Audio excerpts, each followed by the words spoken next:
Step into the calm and disciplined life of a medieval monk. Today, we'll take a slow journey through a day filled with prayer, study, and quiet reflection. Don't forget to subscribe and like this video to get more soothing and fascinating tales from the Middle Ages. Welcome to Bedtime History. Hey guys!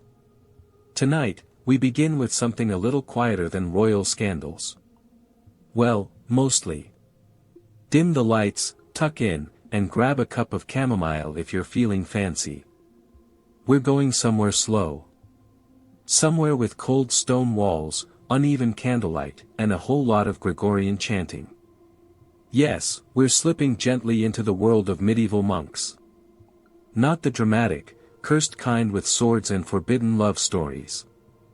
No, these are the ones who woke up at 2 a.m. to pray in the dark, copied books until their eyes gave out, and silently judged each other over lentils.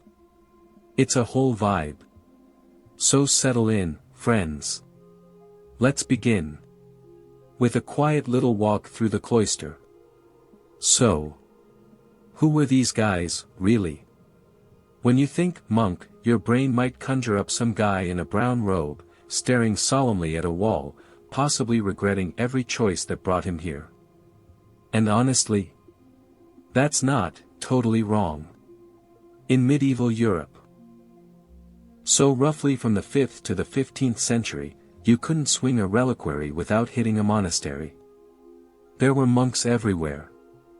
Not like modern influencers, but if your town was important, you probably had a church, and if your church had any ambition, it had monks. These weren't just holy men. They were also scribes, brewers, librarians, and the medieval version of HR managers, except they managed sins instead of salaries. And sure, technically they gave up all worldly goods. But worldly didn't always include wine or fine wool cloaks. We'll get there. Meet the Benedictines, the OG rule followers. Let's start with the big players, the Benedictines. Founded by a guy named, wait for it, Benedict, in the 6th century. Benedict of Nursia was kind of the original, I need to get away from society, guy. He literally ran off to live in a cave because the corruption of Rome was too much for him. Very dramatic. Very Instagrammable, if he'd had a ring light and Wi-Fi. Eventually, people found his cave. Because of course they did. And somehow that led to him starting a monastery on a mountain called Monte Cassino, in Italy. Because if you're going to be pious, you might as well have good views. Now, Benedict didn't just tell people how to pray. He wrote an entire book called The Rule of Saint Benedict, which was like the IKEA manual for monastic life. Except it was written in Latin and didn't include little cartoon men yelling, "Help!" Though, they probably felt like it sometimes. This rule became the blueprint for monasteries all over Europe. It covered everything from when to pray, a lot, to how to eat, not too much, to what to wear, layers, lots of layers. Basically, wake, pray, work, pray, eat, pray, sleep, repeat. All in silence. For your sins. And your health, probably. Morning comes early, and loud. Now let's walk through an average day. Imagine you're a monk. You went to bed around 8 p.m. Not because you were tired. But because the monastery locks down like a castle after sunset. Not for safety, just because rules. Then, somewhere around 2:30 in the morning, yes, 2:30 a.m., you hear the bell. That's matins, your first prayer of the day. The bell doesn't care that it's pitch dark and freezing. The bell is salvation. You shuffle out of your bed, which is really just a wooden platform with maybe a straw mattress if you're lucky. No pillow. Blankets? Questionable. You don your habit. A long woolen robe that smells a bit like the sheep it came from. Because of course it does. Then you make your way to the church, still half asleep, probably stepping on a fellow monk's hem in the dark. But silently. Always silently. Matins is long. We're talking an hour or two of chanting psalms in Latin. Sometimes standing. Sometimes kneeling. Your knees are definitely not happy. Then comes lauds, another prayer session. This one greets the sunrise, assuming there is one. Winter. No sun. Just vibes. By the time you're done, it's around 6 a.m., and your stomach is growling. So naturally, it's time to read scripture. Because nothing says breakfast like Leviticus. Breakfast. If you can call it that. After all that holiness, you're allowed a little food. But don't get excited. This is medieval monastery food. No sausages. No croissants. Definitely no coffee. You get a small portion of bread, maybe a little porridge, and, if it's a feast day or someone important died, a bit of cheese. Protein is rationed like it's wartime. Because apparently, meat leads to sin. Or at least temptation. And monks weren't here for temptation. They were here to suffer, peacefully. Oh, and the whole meal? Silent. You sit on long benches, facing each other in the refectory, while one monk reads aloud from scripture. Because even breakfast is a chance to feel guilty about something. After breakfast, manual labor. Or manuscripts. Once you've properly digested your crumbs of salvation, it's time to get to work. Benedict's rule emphasized ora et labora, pray and work. Which sounds noble. Until you realize you'll be scrubbing floors or milking goats until your back gives out. If you're lucky, you get assigned to the scriptorium, the monastery's writing room. It's slightly warmer than outside. Slightly. Here, you'll copy manuscripts by hand, one cramped Latin letter at a time, with ink made from oak galls and regret. If you mess up, you have to start over. If you sneeze on the page, congratulations, brother, you've just invented a new decorative blot. Some monks got creative and added little doodles in the margins. Tiny dragons. Angry bunnies. One famously wrote, "Oh, my hand," at the end of a long manuscript. Which is maybe the most relatable moment in medieval literature. Midday prayers, lunch, and more prayers. Around noon, it's time for sext, midday prayers. Then, mercifully, comes the second and final meal of the day. Lunch is like breakfast, but marginally better. Maybe a vegetable stew if your monastery garden is generous. Still no meat, unless you're very sick. Which led some monks to, accidentally, be sick a lot. We're not naming names. Brother Gregor. Wine is allowed. Yes. Wine. Though watered down, and definitely not enough to start a party. Unless you're a Cluniac monk. Then you've probably got your own vineyard and a full-time cellarer. You pray after lunch, of course. Because digestion is a spiritual journey. Then, more work. Or more copying. Or possibly a theological debate that lasts 3 hours and resolves nothing. Just like modern office meetings. The afternoon drift. By 3 p.m., you're mentally in another dimension. But you still have none, the mid-afternoon prayers. More psalms. More Latin. More standing. Your knees are mostly numb at this point. Then, some light chores. Maybe sweeping, or tending the garden, or organizing the reliquary for the 5th time this month. No one's allowed to touch St. Lupus's finger bones without permission. As evening rolls in, the sky turns gray, and the wind whistles through the stone halls like a judgmental librarian. It's almost peaceful. If you ignore the hunger. Evening bells and final thoughts, mostly repentance. At sunset comes vespers, evening prayer. And finally, Compline, the last service of the day. It's quiet. Reflective. Soft chanting echoes through the cloister. You're allowed to feel mildly content. Until the abbot reads a reminder that all pleasure is fleeting and death is closer than you think. Then it's off to bed. No talking. No snacking. No reading under the covers with a candle. Just you, your straw mattress, and the knowledge that in 5 short hours, it all begins again. But hey, at least you're not a serf. They get the same lentils, but no books. Let's float over to another kind of monk next. Because not all monastic lives were created equal. Some monks got rich. And others got very, very weird. Wealthy orders, weird habits, and the cloister gets complicated. Hey again. Still awake? If you're just joining us, we've been gliding quietly through the long, regulated, prayer-scented day of a medieval monk. We've risen at 2:30 a.m., whispered through matins, and copied some Latin until our fingers went numb. And now, we're going deeper.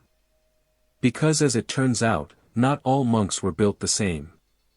Some were out here grinding, scrubbing floors, growing beans, and contemplating eternal damnation. And others were, well, wearing velvet, sipping Bordeaux, and attending lavish monastic banquets. For the glory of God, of course. So let's keep walking. Quietly. Maybe peeking behind a few tapestries while we're at it. Let's talk about the Cluniacs. Now, if Benedictine monks were the rule-abiding introverts of medieval spirituality, then the Cluniacs were the rich, overachieving cousins who showed up to Christmas dinner wearing silk and quoting Aristotle. Founded in 910 CE in Cluny, France, hence the name, the Cluniac order was technically still part of the Benedictine tradition. They still followed the rule.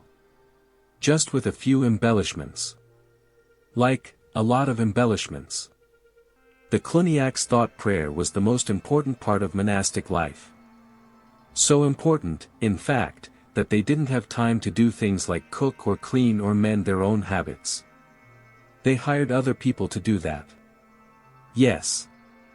These monks had staff. Servants, cooks, tailors, gardeners. Sometimes entire villages supported a single Cluniac house. Also the monks could focus on their true calling, extremely long, beautifully sung liturgies and, yes, very nice wine. But don't get the wrong idea. This wasn't just laziness in a cassock.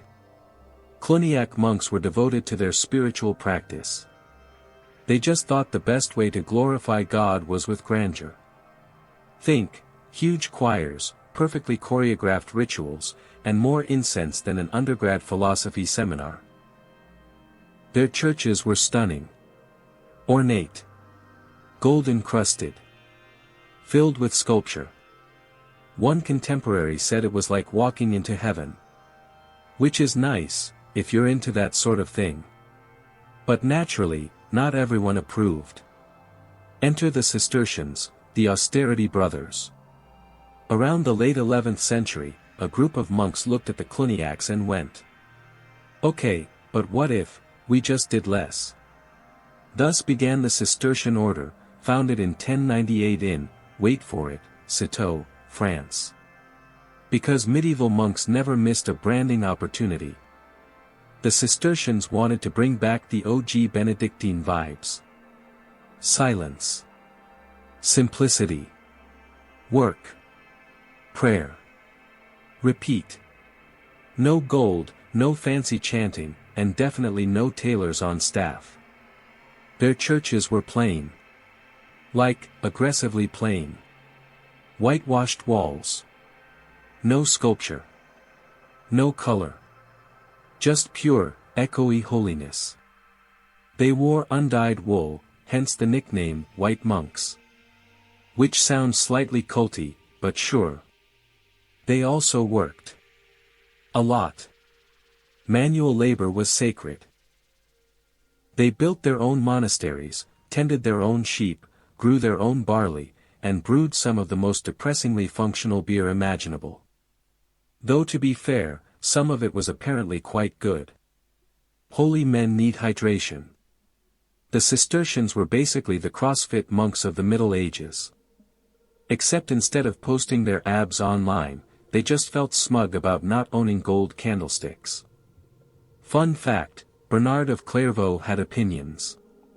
No Cistercian drama would be complete without Bernard of Clairvaux. Think of him as the patron saint of the aggressive email. Bernard joined the Cistercians in 1113 and immediately brought his entire extended family with him. Because why suffer alone? He believed deeply in simplicity, humility, and making sure everyone else knew about it. He wrote letters, sermons, entire treatises, all aimed at telling other monastic orders they were doing it wrong. Especially the Cluniacs. He once accused them of perfuming their prayer books and lounging about in golden robes. Which, okay, fair. But also, someone sounds jealous. Despite his intensity, Bernard was a powerhouse. He influenced popes, led crusade sermons, unfortunately, and basically shaped monastic life for a century. All while eating stale bread in a stone cell. We love a committed minimalist. Meanwhile, in the monastery kitchen. Let's drift back to the quieter corners of daily life. Because while monks were busy arguing over who was holier, someone had to make the food. And that someone was usually the kitchener, a monk appointed to oversee meals. He wasn't a chef, exactly. More like a food logistics manager. He planned out meals based on feast days, fast days, dietary rules, available produce, and whether the abbot was in a good mood. Then there was the cellarer, who managed storage. This guy was key. He controlled the wine, the cheese, the grains, and the pickled turnips. He was also responsible for hospitality, which meant feeding guests. Now, most monasteries had a guest house, because monks were supposed to be hospitable. They'd welcome travelers, pilgrims, even minor nobles. Sometimes even major nobles, which was a whole thing. Because nothing says detachment from the world like entertaining the Duke of Burgundy and his 14-course entourage. Monks would prepare extra food for guests. But it still had to follow the monastic tone, simple, clean, pious. So no peacock pies. But maybe trout with herbs, if the fish pond was feeling generous. Silent but not boring, how monks communicated. Let's talk about silence for a moment. Monks were famously not allowed to speak during most of the day. Especially during meals, prayers, or personal reflection. But humans are, well, human. And even the holiest monk sometimes needed to say, pass the lentils. So they developed an elaborate system of monastic sign language. Yes, literal medieval hand signs. There were signs for bread, water, books, candles, toilet breaks. The essentials. Need to indicate cheese? There was a sign for that. Want to confess that Brother Thomas fell asleep during lauds again? Subtler gestures required. Some monasteries had over 300 signs. And new novices had to learn them like vocabulary. Because Latin was for prayer. But mime was for everything else.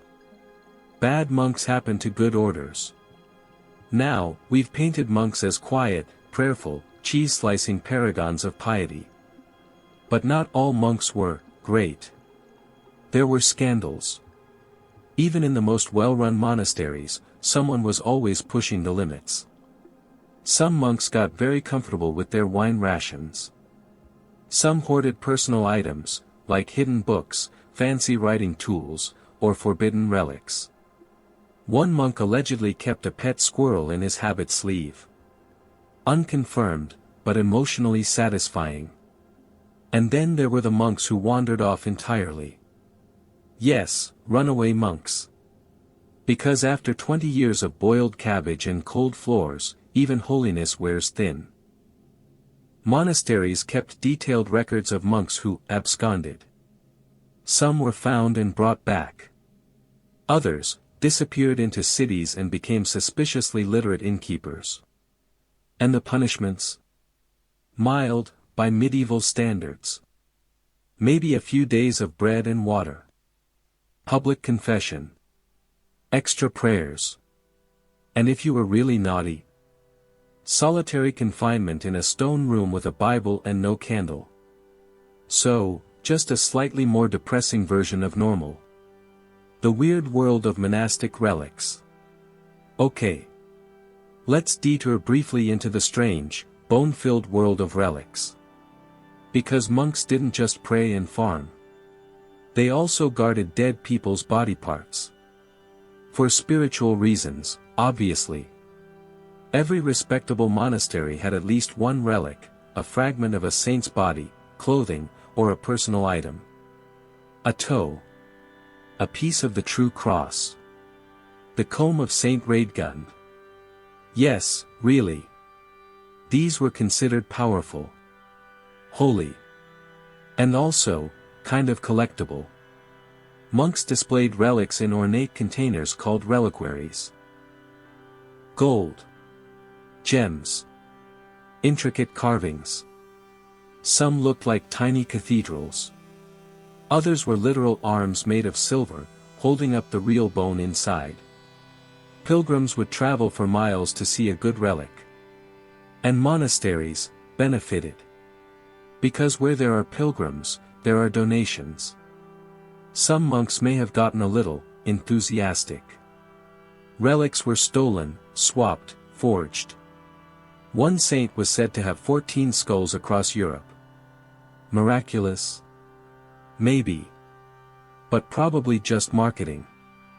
Midnight bells, monastic meltdowns, and the curious case of monks behaving badly. Hey again, sleepy friends. Still floating gently through the cloister. Still wide awake but emotionally prepared to fall asleep in the next 15 minutes. Perfect. We've already explored the structured, silent, and occasionally wine-fueled world of medieval monks. We've sat through a 2 a.m. prayer service, copied books in a freezing scriptorium, and judged the Cluniacs for their golden chalices. But tonight, we're getting just a little messier. Because not every monk spent his life in quiet devotion. Sometimes they snapped. Sometimes they wandered. And sometimes they turned their monastery into a low-budget Game of Thrones spin-off.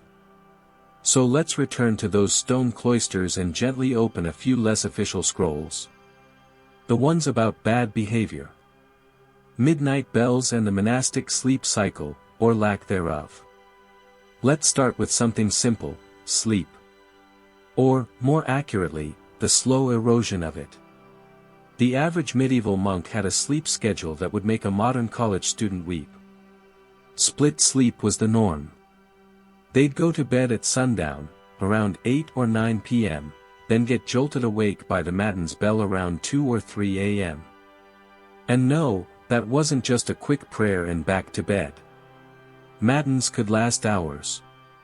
Especially in winter, when the dark lingered like a bad hymn. Then lauds. Then a little rest.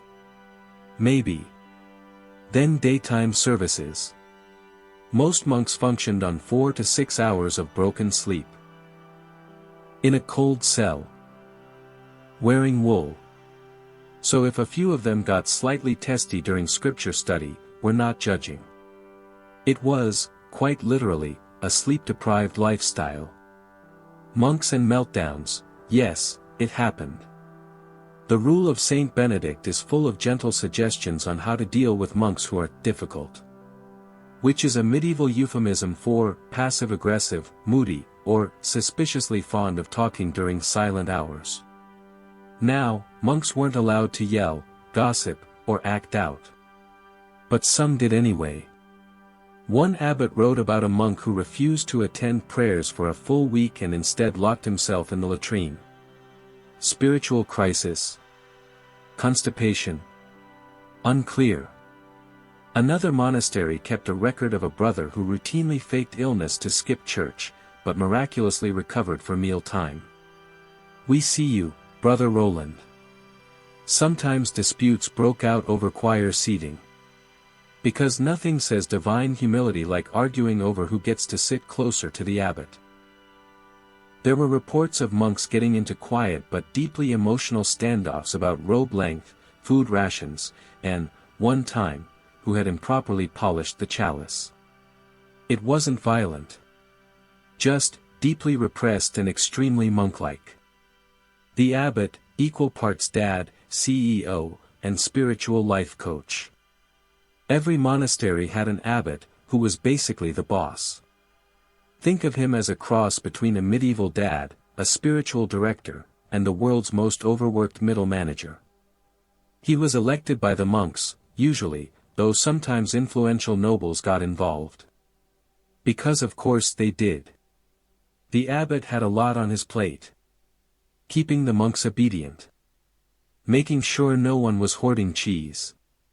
Managing finances. Hosting visiting bishops.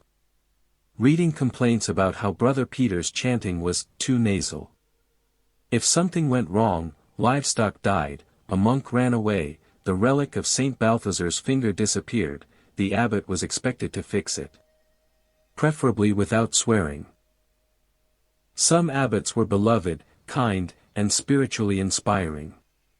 Others were, less so. There are records of abbots being deposed for being too harsh, too soft, or just kind of unpleasant. One got removed for excessive fondness of swans. We don't know what that means. We're not asking. The guest house gossips, what visitors saw. Now, even though monasteries were supposed to be removed from the world kept showing up anyway. Ghost houses were required. Hospitality was a virtue.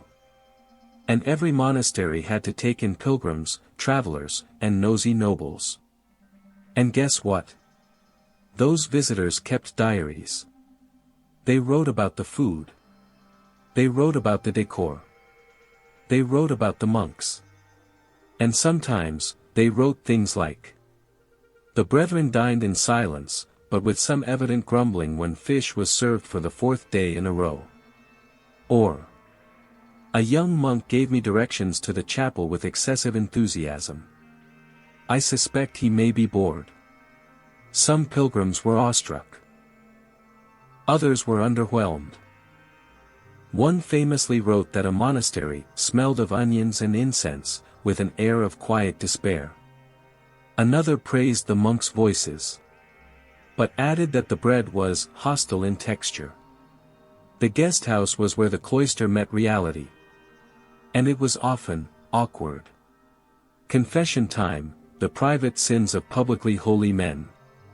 Let's float gently into the confessional, shall we? While monks confessed like everyone else, their sins were different. You don't confess to murder when you've been living in a cloister for 20 years. You confess to things like falling asleep during psalms, feeling pride over your illuminated manuscript, secretly wishing the abbot would catch a mild cold. Monks took spiritual discipline very seriously. Even minor thoughts could send them into emotional spirals. There were entire manuals written to guide monks through self-examination. Questions like, did I think too highly of myself today? Did I mentally criticize another monk's posture during Compline? Did I enjoy my lentils too much? Yes, enjoying food was borderline sinful. Monastic life really said, no joy for you. Runaway monks, the great escape. Believe it or not, monk life wasn't for everyone. Sometimes, after years of silent meals, cold baths, and wheat-based spiritual growth, monks ran away. This was called apostasy, and it was a big deal. Not quite heresy. But close. A monk who left the monastery without permission was considered a kind of spiritual fugitive. Monasteries would send letters to neighboring houses, asking them to keep an eye out. Some runaways returned after a few weeks of wandering. Cold, hungry, and ashamed. Others reinvented themselves entirely. We know of former monks who became traveling preachers, heretics, scribes in noble households, tavern owners. One reportedly became a juggler, which is bold. But technically, if you left your monastery and repented, you could be let back in. After some punishment, of course. Possibly involving extra silence, extra prayers, or a year-long vow of being everyone's least favorite dishwasher. Forbidden reading, not all books were welcome. So you might think, hey, monks copied books. They must have loved reading. Yes, and no. They copied books. They didn't always get to choose the content.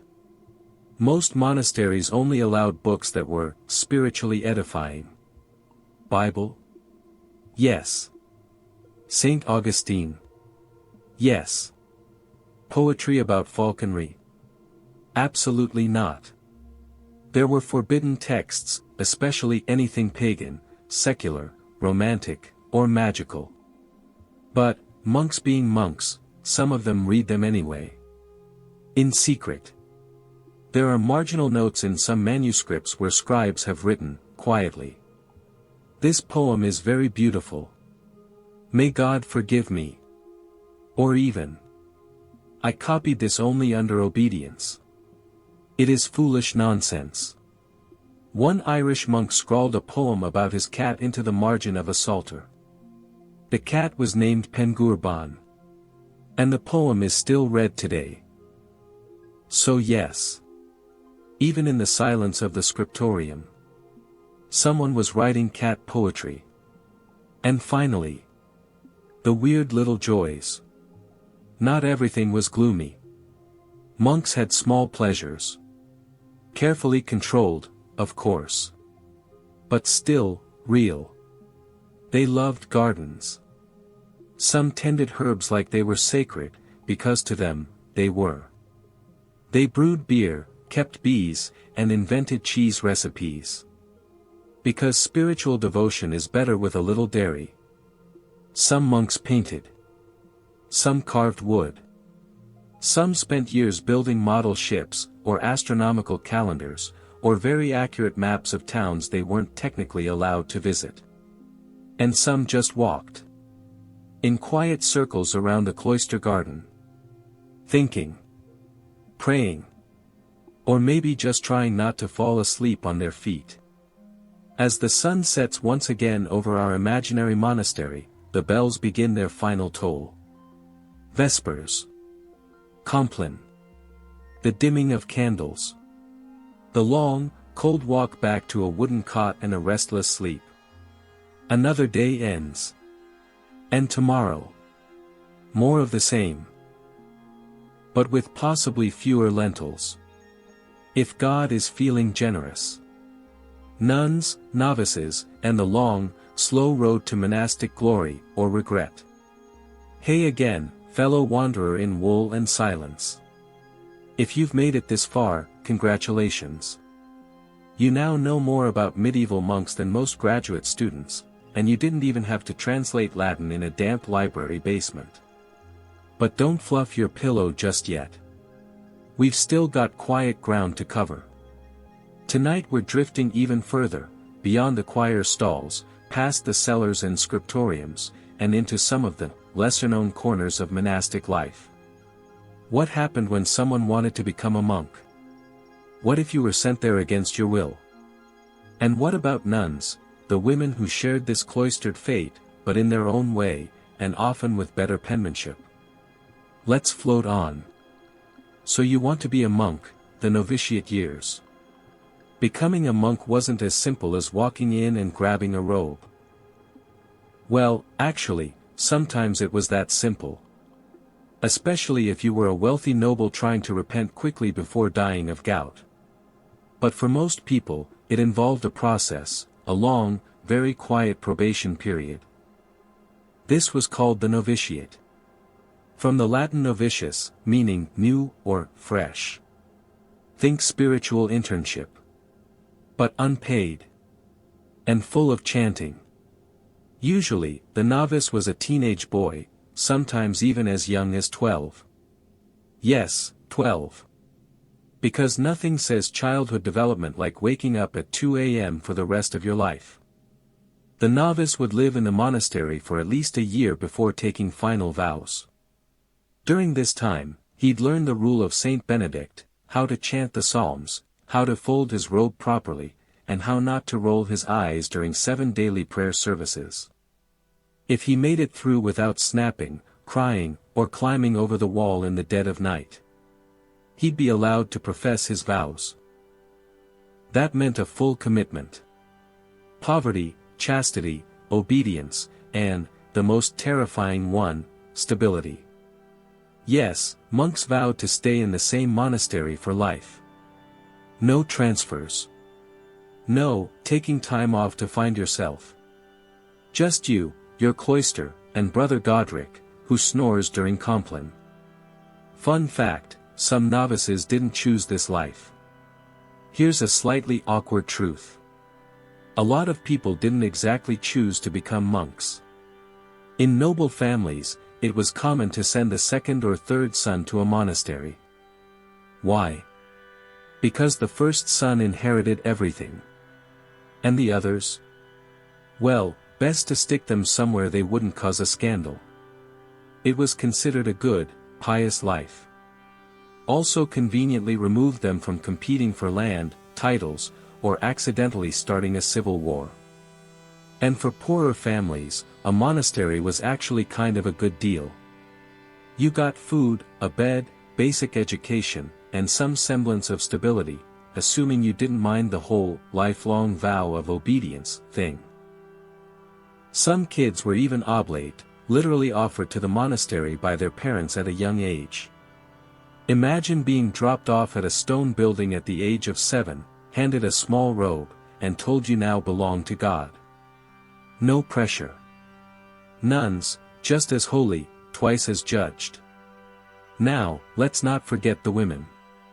Medieval nuns lived lives just as cloistered, structured, and spiritually intense as their monk counterparts. Sometimes more so. There were Benedictine nuns, Cistercian nuns, Augustinian nuns, and even the Poor Clares, who really leaned into the poverty thing. Like monks, nuns followed strict rules, prayer schedules, silence, fasting. But unlike monks, they were often supervised by male clergy, and routinely questioned about their morals. Because of course they were. Convents were seen as pure, sacred spaces, but also potentially suspicious. Too many educated women in one place. Better send a priest to check they're not reading the wrong psalms. Despite this, nuns managed to thrive. They ran schools, managed estates, brewed beer, yes again, and composed music. Some even wrote theological works, though often anonymously, because modesty was apparently more important than authorship.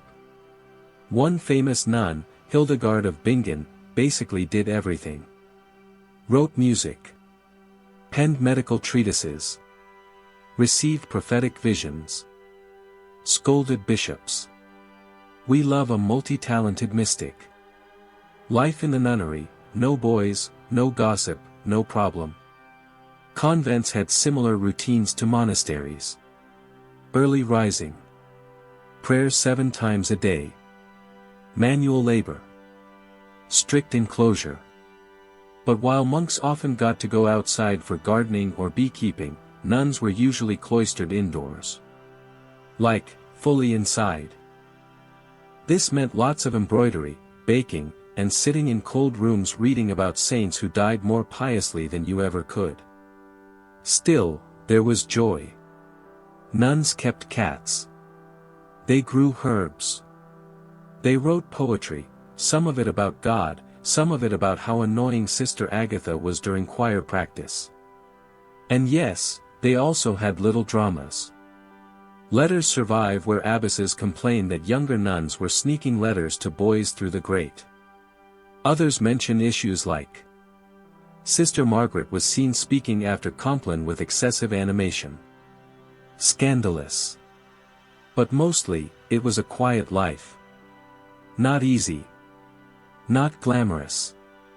But meaningful, at least to the women who chose it. And those who didn't?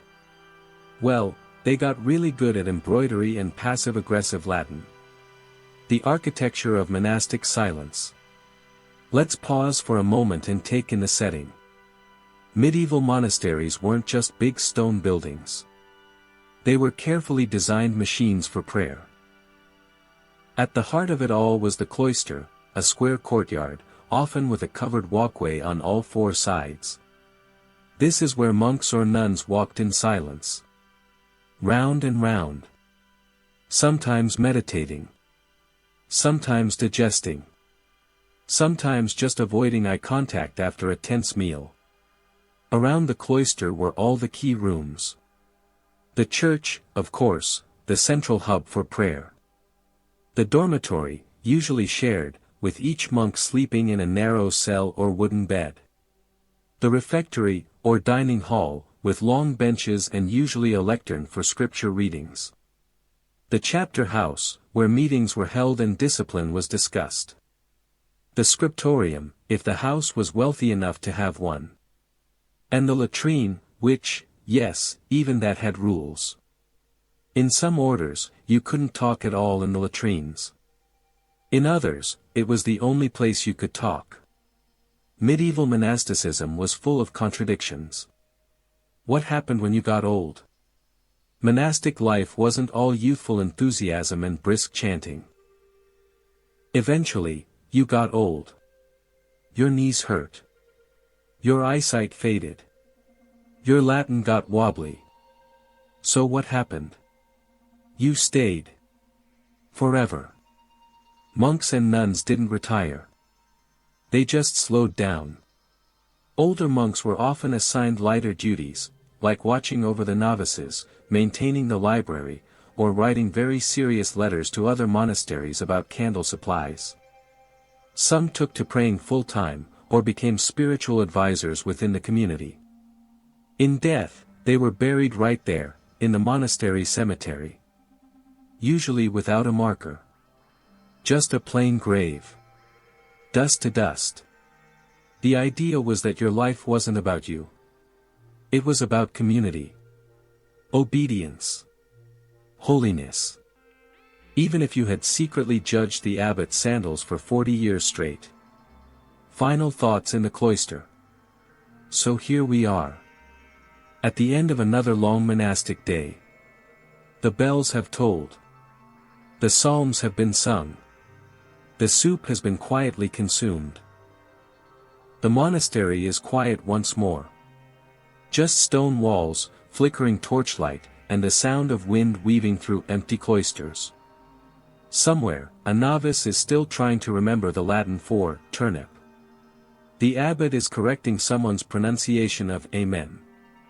And the old monk by the window is finishing his 6th letter this week about the dangerously low butter supply.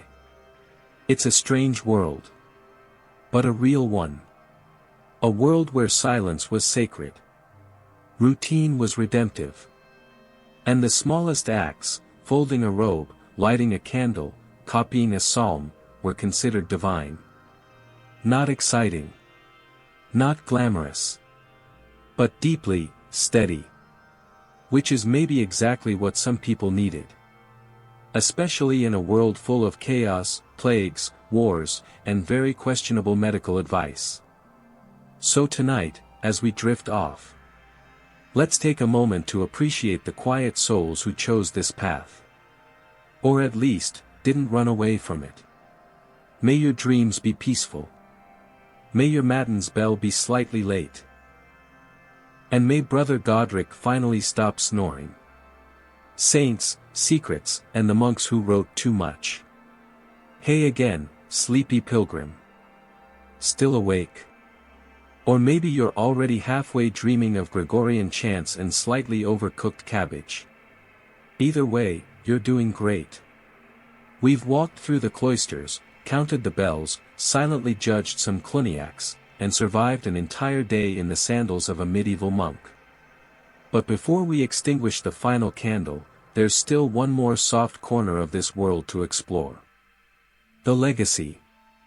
Because monks weren't just praying, copying, or regretting their soup choices. They were also writing, a lot. And what they left behind tells us more than any dusty archive or illuminated manuscript ever could. So in this final chapter of our monastic journey, let's take a slow walk through the libraries, the letters, and the long-winded lives of monks who just couldn't stop documenting everything. Quietly, of course. The monastic obsession with writing and rewriting. First, let's make one thing very clear. Monks loved a good document. Whether it was a theological tract, a calendar of saints, or an inventory of cheese wheels. They wrote it down. In careful, cramped script. With expensive ink. On velvety parchment that took an entire herd of goats to produce.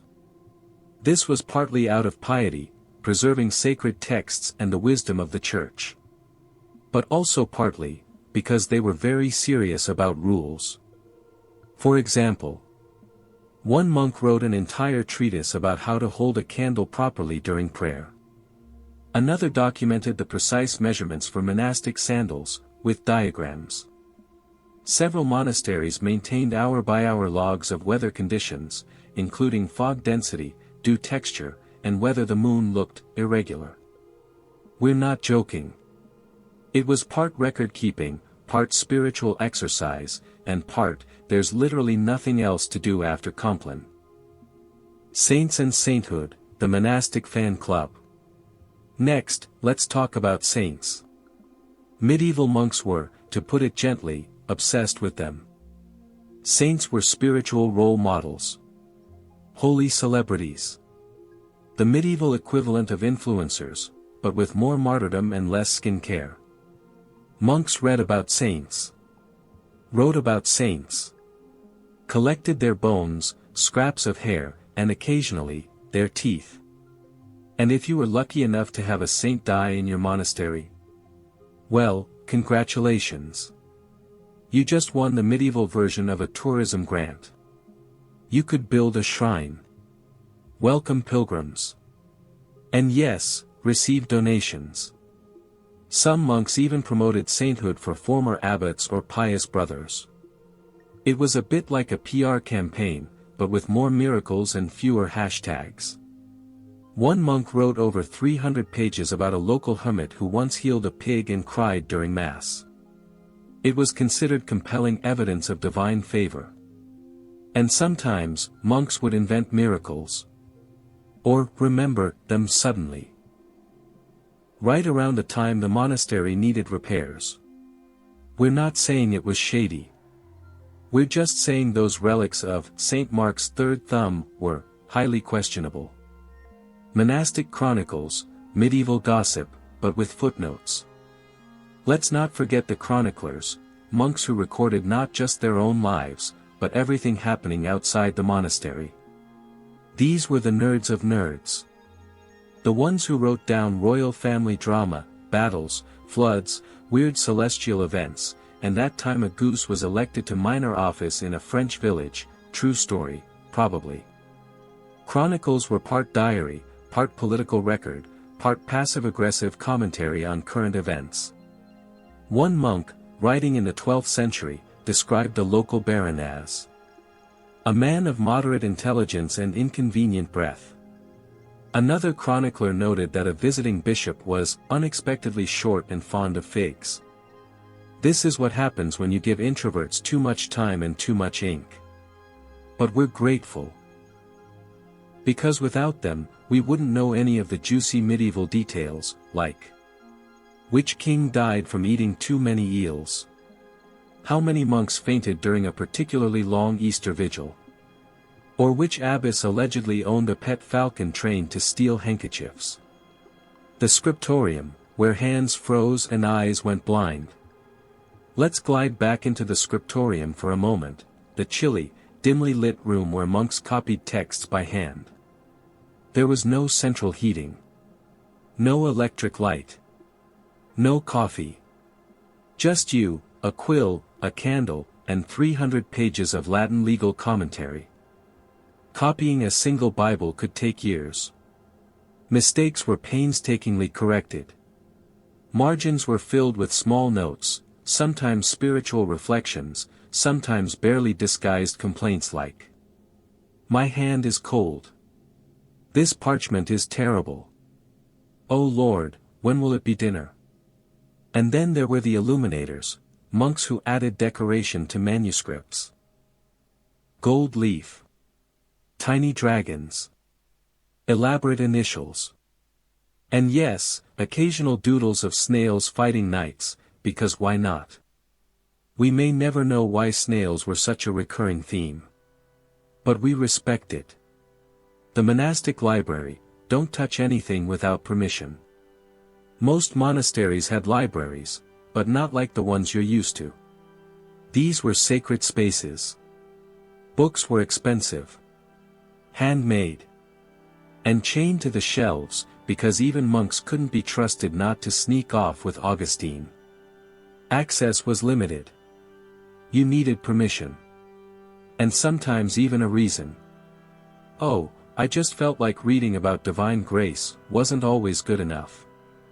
But if you were allowed in, you could spend hours in silence, surrounded by knowledge, dust, and the faint smell of ink and sheep. The library was a place of quiet power. And possibly a hiding spot for monks who just really needed a break from Brother Thomas's endless questions about fish. And then, silence. As we draw near the end of our long, slow stroll through monastic life, let's return, once more, to the silence. It wasn't just an absence of noise. It was a discipline. A practice. A kind of spiritual architecture that shaped the soul over time. Monks believed that in silence, you could hear God. Or, at the very least, hear yourself. And in a world of constant war, plague, taxation, and uncomfortable shoes, that silence may have been the closest thing they had to peace. So when you picture a medieval monk, don't just imagine a man in a robe muttering psalms and nibbling boiled leeks. Picture a person who, for better or worse, chose, or at least stayed in, a life of structure, repetition, self-denial, and stillness. A life where every day was the same. But not meaningless. Because even the smallest act, a prayer, a copied word, a perfectly lit candle, was offered not for glory, but for grace. Sleep well, brother. And now, dear listener, the bells are done. The cloister is dark. The last psalm has faded. The novice is asleep in his cold cell, dreaming of breakfast bread and maybe, just maybe, being allowed to ring the bell someday. The abbot snores quietly in his private room, his sandals neatly lined up, his spiritual burdens resting briefly for the night. And you? You can close your eyes now. Another day in the monastery is done. And even if you're not quite ready to take vows of silence, obedience, and cold baths, you've still walked the path. Gently. Slowly. And with just the right amount of sarcasm. Sleep well. And may your next dream involve exactly 0 boiled turnips. Temptations, tombs, and monks with unfinished business. Welcome back, sleepy scholar. Still hanging on through the incense haze and the repetitive chanting? Excellent. Tonight's journey is about the after-hours of monastic life. Not scandalous, of course, we are in a monastery. But, let's just say this part of the story doesn't get sung about in the Psalter. Because while the monastic ideal was all about order, humility, and holy routine, the reality was often much more awkward, inconvenient, and occasionally, very hungry. Let's start, gently, with a topic monks were very concerned about. The temptation problem, aka, monks were still men. Now, the rule of Saint Benedict and pretty much every monastic guideline ever written has a lot to say about chastity. Specifically, how to avoid not being chaste. Which was challenging. Because monks were still human. And, often, still quite young. And surprise, throwing someone into a stone building with zero emotional intimacy and no romantic options doesn't actually erase desire. This led to some very awkward internal documents. There were entire manuals written by abbots on custody of the eyes, which is a polite medieval way of saying, please stop staring at the stable boy. Some monasteries went as far as banning mirrors. Others refused to allow novices to speak alone with each other. And some tried to curb temptation with fasting. Because apparently, if you're starving, you're less likely to think about Brother Eldred's eyelashes. And then there were the truly ambitious monks who tried to conquer the flesh with cold baths, stone pillows, and, in one memorable case, sleeping with their arms in a thorn bush. This man later became a saint. Of course he did. Secret letters, forbidden friendships, and mildly emotional poetry. Despite all the rules, monks occasionally formed attachments. Some wrote deeply affectionate letters to each other, often framed as spiritual friendship. But occasionally, veering into early medieval fan fiction. A 12th century monk once wrote to another. I long for the days when our voices joined as one, when your nearness brought me peace. Totally platonic. Definitely. Monastic communities were tight-knit. And when you spend 40 years praying beside the same handful of people, you're going to bond.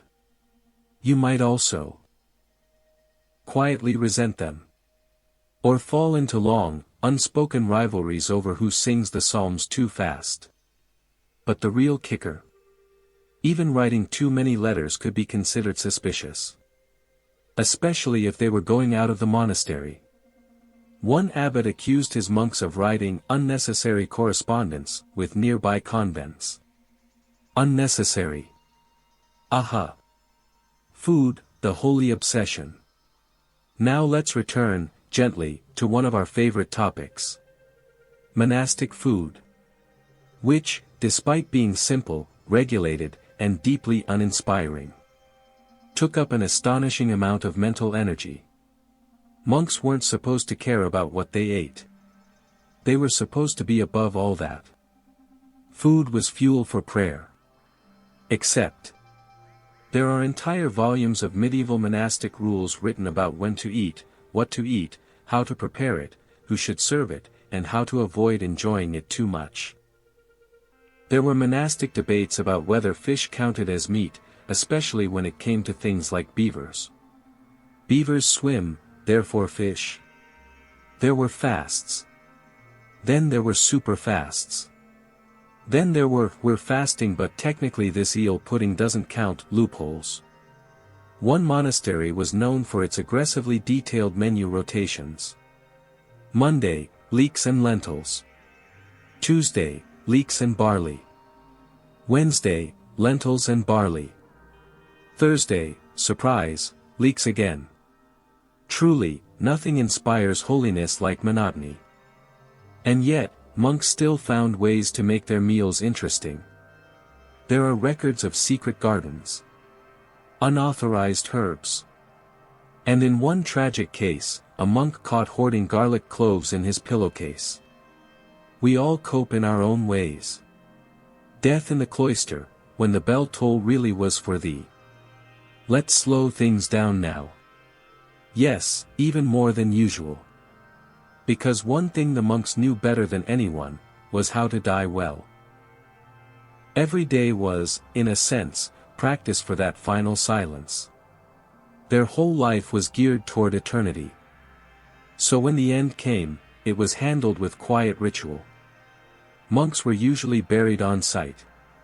Sometimes in the cloister yard, sometimes under the floor of the church. And always, in their robe. No coffin. No grave goods. Just dust, wool, and prayer. Some monasteries kept a book of the dead, where the names of departed monks were recorded, and special prayers were said on their anniversaries. Because even in death, you were still on the schedule.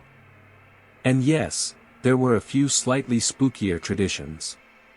Some monks were buried with a small candle stub.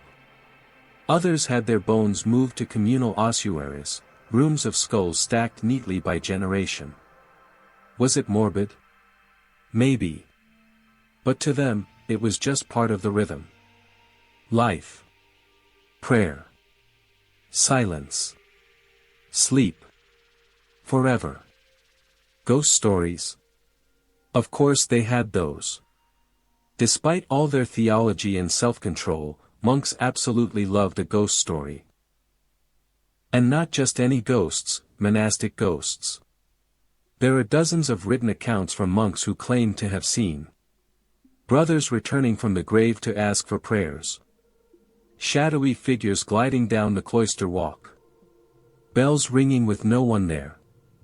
And in one story, a spectral monk caught rearranging library scrolls in the middle of the night. That last one was assumed to be penance. Even in death, he was fixing someone's bad Latin grammar. Abbeys were isolated, cold, and echoey.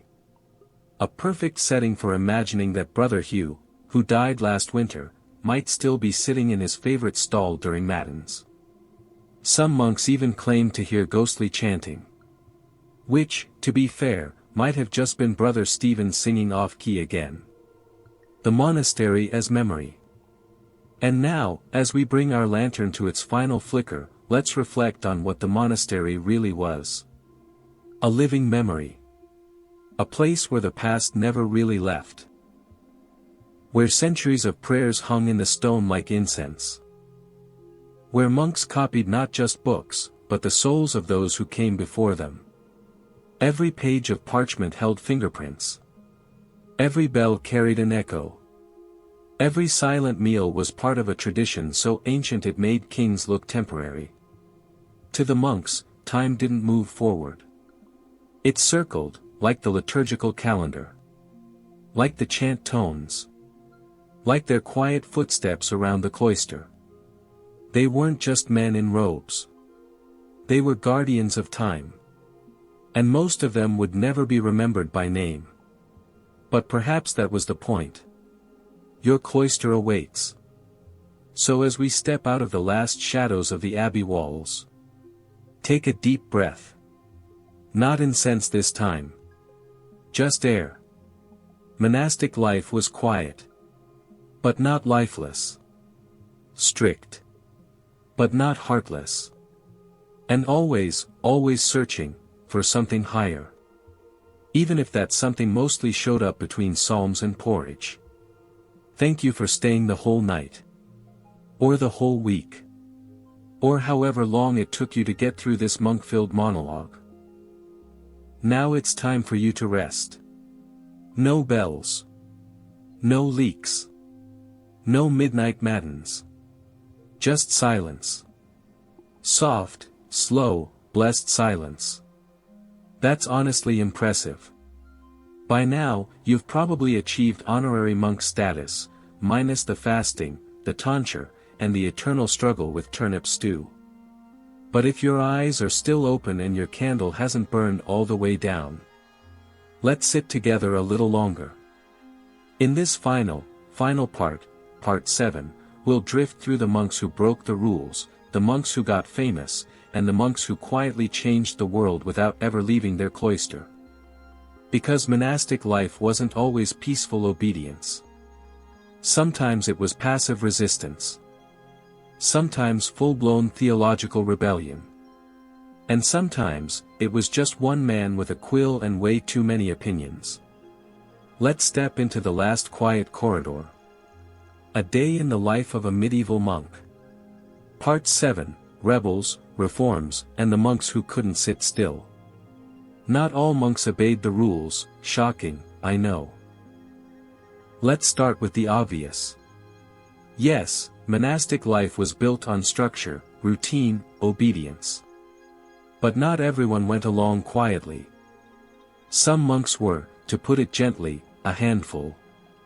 There are reports of monks stealing wine from the refectory, writing strongly worded letters about unacceptable cheese storage practices, refusing to wake up for matins and pretending to be ill, creating secret entrances in cloister walls so they could sneak out at night for herbal research.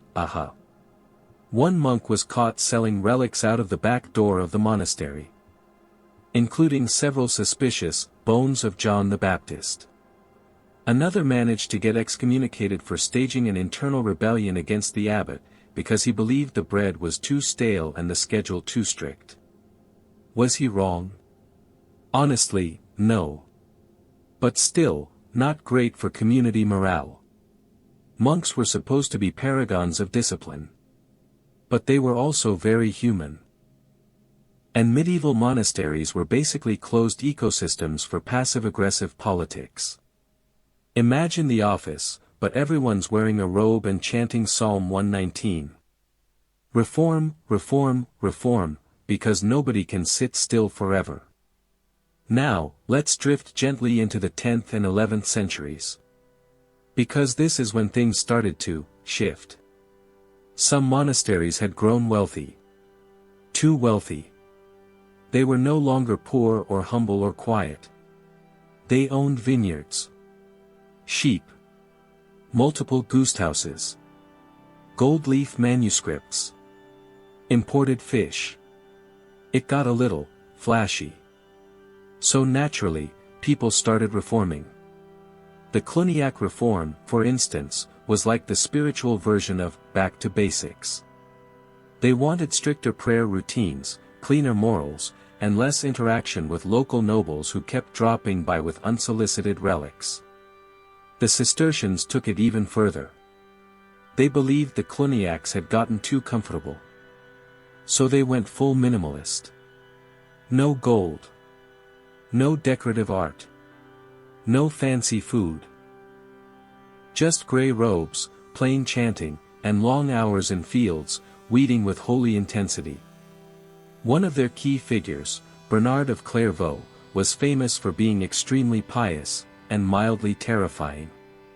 He fasted constantly, rarely slept, and once wrote an entire sermon about why everyone should just be quieter. He was like the original, monastic minimalist influencer. No sponsorships.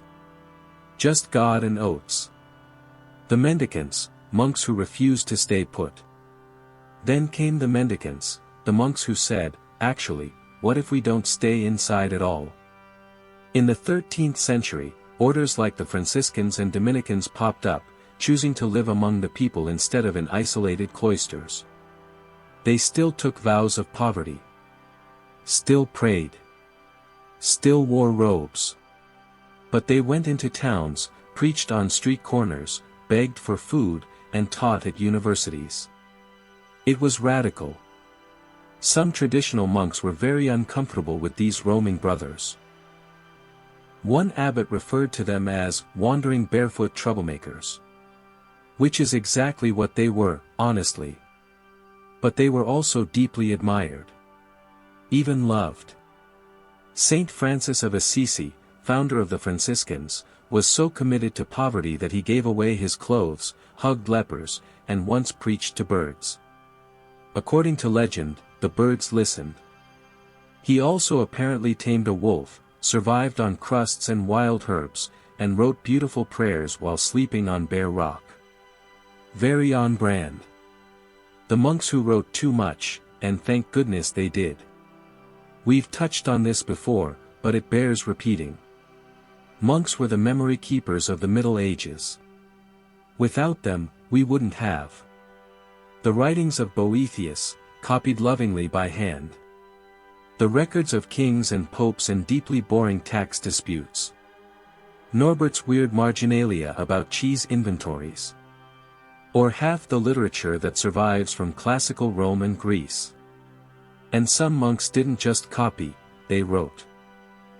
One of the most famous was Bede the Venerable, a Northumbrian monk from the 8th century who wrote a full history of the English people. It was so detailed and so oddly calm that later historians basically gave up and just cited Bede for the next 4 centuries. He also wrote works on theology, science, grammar, and, very Bede, chronology. He died while translating the Gospel of John, dictating to a young monk from his deathbed, finishing his final sentence as the candle burned low. Dramatic, yes. But in a very quiet way. Weird monk facts, because you've earned them. You've come this far. So here are a few final monastic oddities to send you into dreamland. Some monasteries train their own mascots, including swans, crows, and one particularly aggressive goose named Geoffrey. A handful of monks believed sneezing during prayer was a sign of demonic interference. You had to start over. One abbot insisted all monks face exactly east during morning prayer, regardless of wall layout. There's a recorded fight between 2 monks over custody of a very handsome manuscript. The phrase, "Don't wake Brother Bernard, he bit someone last time," appears, in Latin, in a marginal note in a 14th century psalter. Monastic life. Strict, silent, structured, and just weird enough to keep us fascinated. Final candle, final bell. And now, for real this time. The monastery fades. The chant ends. The quills are dry. The cloister's empty. The last monk closes his psalter, folds his hands, and turns toward the dark. And you? You've survived 7 slow, candlelit chapters. You've learned about vows, vegetables, relics, and rules. You've drifted past saints and scandals. And maybe, just maybe, found a tiny sense of peace in the rhythm of it all. Not bad for a bedtime history journey. So here's your final blessing. May your soup be warm. Your sandals soft. And your next midnight bell gently delayed. Sleep well. You're practically a cloistered historian now. Monastic medicine, curious punishments, and the secret life of monastic science.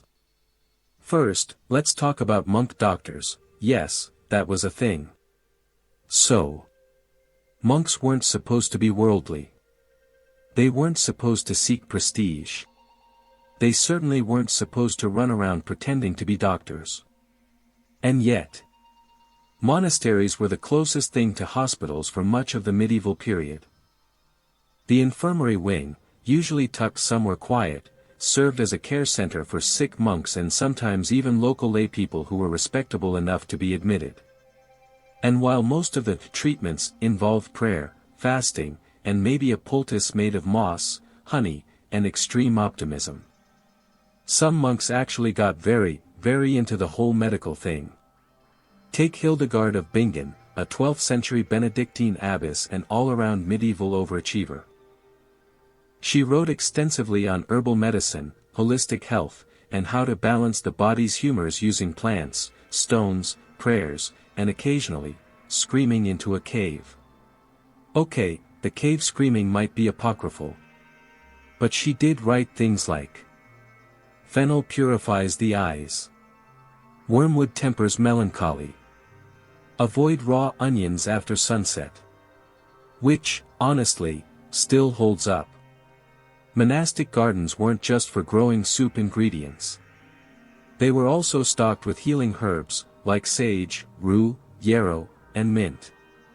Some monks became skilled in surgery, very basic, very terrifying surgery, usually limited to lancing boils and removing arrows with tools that probably hadn't been cleaned since last Advent. But hey, you're already in a monastery. Might as well hedge your bets. Punishments in the cloister, quiet but brutal. Let's drift over to the topic of discipline. Because yes, monks messed up. And yes, there were consequences. But not loud ones. Monastic punishment was usually quiet, humiliating, and designed to gently wreck your soul for weeks. Some common punishments included prostration, you lie flat on the floor during meals while everyone else eats. Exclusion from choir, harsh. You had to stand outside and listen to the others sing without joining in. Silent meals alone, you eat stale bread in a side room, and no one looks at you. Loss of wine privileges, yep, back to water until further notice. Wearing your robe inside out, the medieval equivalent of a dunce cap. And if you were really disruptive, you might be sent to another monastery, not as a reward, but as a kind of spiritual exile. This was called penitential transfer, and it was just as lonely as it sounds. One monk was famously punished by being made to write out the entire psalter by hand. With no mistakes allowed. And no breaks. Some say he never finished. Some say he faked a hand tremor to get out of it. We respect both stories. Artistic monks. Because someone had to paint the weird little lions. Let's pause for something a little more soothing. Art. You've probably seen images of medieval illuminated manuscripts, golden letters, vines curling through margins, angels with suspiciously blank expressions. Well, guess who made those? Monks. And not just any monks, usually the very patient, very sleep-deprived ones. They worked in silence. Bent over desks. With squirrel hair brushes and egg yolk paints. Creating letters the size of lentils, and tiny animals that definitely didn't exist in nature. And honestly, they got weird with it. You'll find rabbits jousting with snails. Naked men fighting geese. Monks being chased by bees the size of dogs. And bored-looking saints holding disturbingly off-brand babies. It was as if the scriptorium was the only place monks were allowed to have a sense of humor. And they took full advantage. Some margins even have personal notes. This parchment is bad. Too cold to write. Please send more ink. And food. Relatable. The monastic contribution to science, yes, really. Here's a plot twist. Monks helped keep science alive. Accidentally, and usually in Latin. While monasteries weren't doing experiments, they were. Preserving texts from classical thinkers, Aristotle, Galen, Ptolemy. Translating Arabic and Greek works into Latin. Studying natural phenomena, eclipses, crop cycles, animal behavior. Creating early calendars and astronomical charts. Monks were especially obsessed with time. After all, their entire life revolved around it.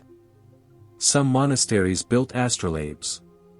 Others recorded comet sightings, tide tables, and strange weather patterns. And yes, one monk wrote an entire treatise on why chickens lay more eggs after prayer. Science. Some even tinkered with early clocks. Not the ticking kind, but water clocks and sundials, used to time the exact moment for matins. Because you wouldn't want to accidentally sleep through your 3:45 a.m. obligation to chant Psalm 26. That would be irregular. The end of the monastic world, but not really. Eventually, monasteries changed. They declined. They were reformed. They were closed. They were raided by kings, broken up by reformers, turned into farms, schools, wine cellars, and quaint tourist attractions. Some monks fled. Some adapted. Some just quietly disappeared, buried under the floor of a chapel no one uses anymore. And yet, the legacy lingers. You can still visit the ruins. Still hear the wind pass through empty cloisters. Still feel the weight of silence that once shaped lives. And the books they copied? Still read. Still treasured. Still whispering in dusty libraries across the world. One last bow to the brothers. So here we are. Part 8. The final candle. The final silence. The final slow footstep across the echoing flagstones. The monastic world wasn't perfect. It wasn't always peaceful. It was full of contradictions, silence and gossip, prayer and punishment, obedience and rebellion. But it was committed. And oddly beautiful. In the same way a worn-out hymn can still be sacred, even when sung off-key. So tonight, if you're still listening, still wrapped in that long, sleepy chant of medieval memory, close your eyes. You've walked the cloister. You've whispered the psalms. You've endured the lentils. Cloistered oddities, holy bureaucracy, and the weird afterlife of monasticism. Let's start with monastic bureaucracy. You might think that a place dedicated to prayer, simplicity, and spiritual reflection wouldn't need administration. You'd be wrong. Medieval monasteries were essentially tiny religious corporations. And like all corporations, they generated paperwork. Lots of it. There were charters to confirm land grants, ledgers to track tithes and wool exports, copybooks full of rules, receipts, and very stern letters to the bishop. And, naturally, illuminated inventories of items like 1 silver chalice, 3 cracked spoons, 12 bottles of ink, 5 usable, and 1 angry goose, unauthorized. One monk in the 13th century compiled a 92-page record of the abbey's cheese rotation schedule, including temperature notes. This is real. There were even monks assigned to be cellarers, scriveners, granarians, librarians, and guest masters. Each with detailed job descriptions. All reported to the abbot, who, yes, occasionally got voted out in dramatic monastic elections that were almost democratic. Except with less yelling and more psalm citations. And when monasteries had legal disputes, which they did, constantly, the records could fill entire libraries. Because nothing says detachment from the world like suing your neighbor over fish pond rights. A word on monastic hospitality, and passive-aggressive guests. Monasteries were required, by rule, custom, and divine guilt, to offer hospitality. Travelers could come to the gate, ring the bell. And if they weren't immediately terrifying, they were offered food and lodging. Some abbeys had entire goosthouses, with their own staff and separate dining areas. Monks weren't supposed to speak to the guests. But the guest masters were trained to smile politely, offer soup, and explain, calmly, why Brother Alaric could not lend them a horse.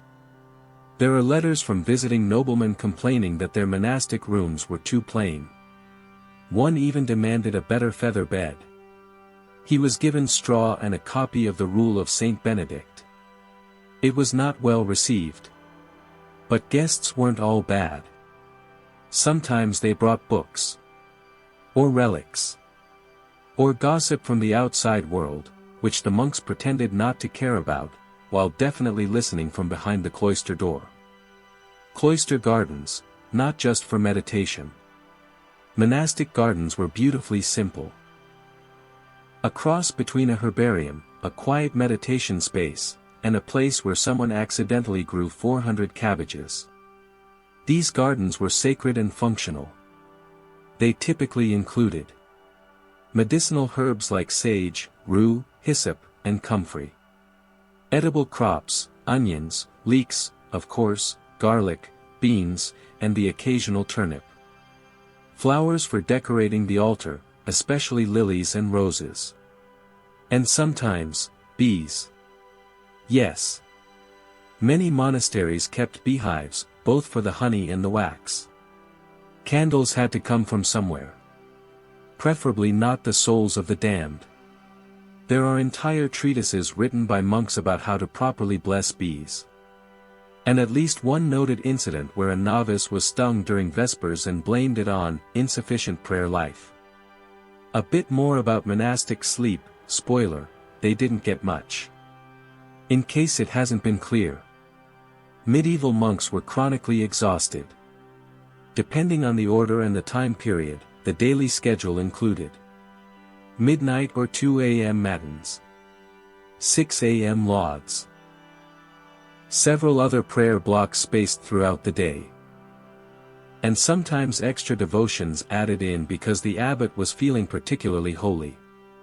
This meant monks rarely got more than 3 to 4 hours of uninterrupted sleep. And it wasn't deep, luxurious sleep. It was more like, fall onto a straw mattress, freeze slightly, wake up to the sound of a handbell, and stumble into the chapel mumbling half-remembered psalms. Some monks slept in their robes. Partly for modesty. Partly because taking them off was considered indulgent. And partly because, heating wasn't really a thing. There's a famous monastic quote that goes, "Sleep is the enemy of the soul, and the friend of sin." Spoken like someone who definitely needed a nap. Monks versus lay brothers, two very different lives. Now, not everyone in a monastery was a full-fledged monk. There were also lay brothers, or conversi. These were men who took certain vows but weren't literate, didn't chant the psalms, and mostly handled physical labor. They cooked, cleaned, tended flocks, and were often treated, let's say, politely unequally. They ate separately, prayed differently, and didn't always get included in burial registers. It was essentially a two-tier system inside the cloister. And while some monasteries tried to keep it humble and inclusive, others definitely had a few monks who thought they were holier than the guy mucking out the sheep pen. Which, honestly, probably didn't help anyone's soul. What happened to the monks during the Reformation? Let's drift, quietly, into the 16th century. The candles are still burning, but the winds of history are shifting. With the Protestant Reformation came massive monastic closures, especially in places like England, where Henry VIII took one look at the monastery's wealth and said, essentially, "Mine now."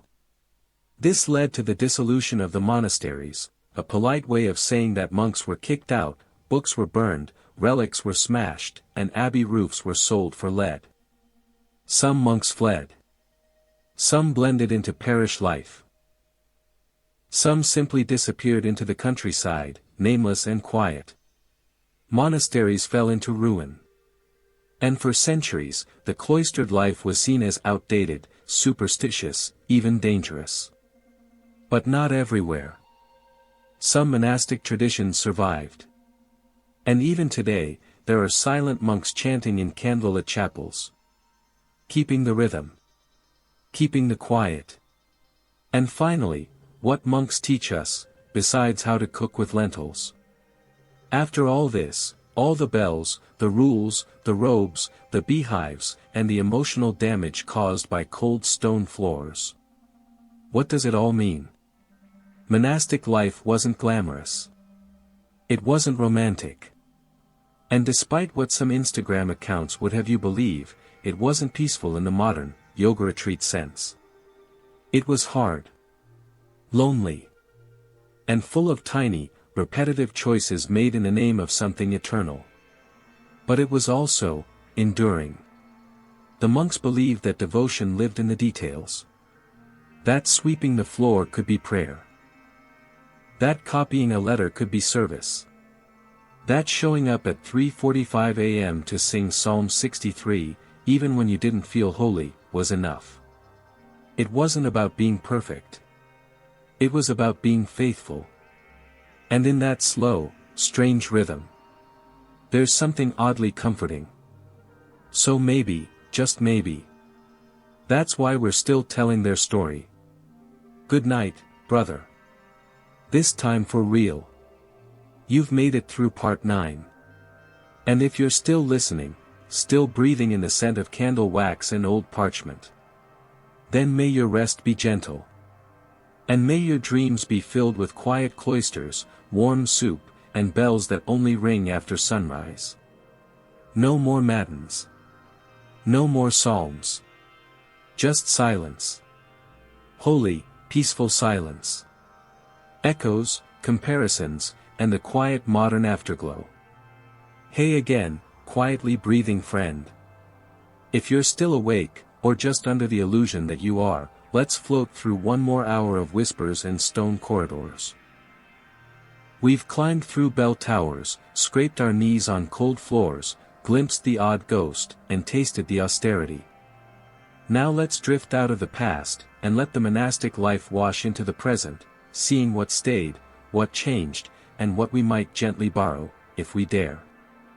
Because maybe, after all this, the monks aren't just dusty figures. Maybe their world, in its rhythms and silences, still reaches us. So wrap your blanket tighter. We're stepping into the light. Monastic rhythms versus modern life, what we lost, and what we keep. Think of the medieval monk's day. Wake early. Pray. Work. Pray. Eat. Pray. More work. More prayer. Sleep. Repeat. Sounds rigid. Sounds exhausting. And it was. But there's something about that structure that modern life lacks: constant choice, noise, distraction. We don't tend to have fixed times through the day where nothing except silence and one activity is allowed. Be removed from worldly pressure so totally that the main conflict is between the self and the rule. Experience communal life with so little escape. Some people now try. Not monks, usually. But retreats, silent meditation, digital detoxes. Yoga studios whose schedules resemble liturgical hours. Apps reminding us to breathe. We've taken fragments of monastic discipline and adapted them. Even in our noisy, crowded world, many crave something like that schedule. Because structure can free the mind. Repetition can ground us. Silence can become loud in its ability to show what really matters. So one echo of monasticism is that longing, for peace, for order, for something reliable in a shifting world. Monastic values that survive, sometimes, in unexpected ways. Let's list a few of those values monks cultivated, and see where we bump into them today. Monastic value modern parallel. Silence, or at least periods without speaking retreats, silent meditation, mindfulness practice. Obedience to a rule discipline, routines, morning rituals, the kind that don't involve checking email. Community living, shared tasks, communal households, co-working spaces, intentional communities. Simplicity, poverty minimalism, zero waste, voluntary simplicity movements. Work as prayer vocations, crafts, artistry, serving others in quiet ways. So much of what monks considered a spiritual discipline now lives in trends or subcultures. Sometimes diluted. Sometimes romanticized. But still there. Even the discomfort, that cold stone, that heavy habit, the waking up before dawn, those things remind us that discomfort can sharpen the soul. In small doses, discomfort teaches patience, gratitude, perspective. Maybe what we lost wasn't the idea of peace, but the cost that peace once required. Monasteries today, still alive, quietly. Monasticism didn't die with the reformations and revolutions. There are still monasteries all around the world, Catholic, Orthodox, even some Anglican ones. Some silent. Some very small. Some still copying manuscripts, gardening, brewing beer, praying the hours. They tend to live away from the bustle. They blog very rarely. They don't often shout into mass media. But they persist. People visit. Retreat. Seek counsel. Sit in silence. Some monasteries offer guest stays. You can go, for a few days, and try waking with matins. Try the schedule. Try the silence. Some of them aren't austere in the medieval sense. They're warmer. More accessible. Less strict. But the bones of the tradition are there: prayer, work, community, simplicity. They remind us that this way of life, which sounds alien to many, still has bearing, for some, still meaning. What monastic life would be like if we tried it now? Just for a moment, imagine you try to live a little like a monk. Not giving up modern comforts, but borrowing parts. What would change? You wake before dawn. Instead of scrolling your phone, a few moments of silence or reading something meaningful. Fixed times for meals, with no screens. Bread, maybe soup. Slow eating. Awareness of taste. Scheduled work. Not multitasking. One thing at a time. Maybe writing, maybe gardening, maybe cleaning. But fully present. Periods of silence each day. An hour. 2. Even small, enough to let thoughts settle. Shared responsibilities. Doing your part for a community, not just living, but contributing. It might feel uncomfortable. Cold. Quiet. But maybe also kind of peaceful in a way we've forgotten. The difficult questions, monasticism's costs and critiques. Because yes, there are costs. Not just physical, cold dorms, early wakes. But emotional and social. Monastic life demands denial, of many pleasures, of personal ambitions. It isolates, from family, from societal interaction. Some monks never return to their childhood home. It can encourage rigidity, judgment, guilt. There were, and are, monasteries where people suffer under shame for small failures. And yes, abuses happened. Power imbalances, abbots over novices, neglect of mental health, forced vows, lack of choices, etc. So any romanticizing of monastic life must account for the shadow. The silent tears. The regrets. The friends or lovers left behind. Some of the greatest monastic literature acknowledges that, the longing, the sorrow, the failure. Stories of modern people inspired by monasticism.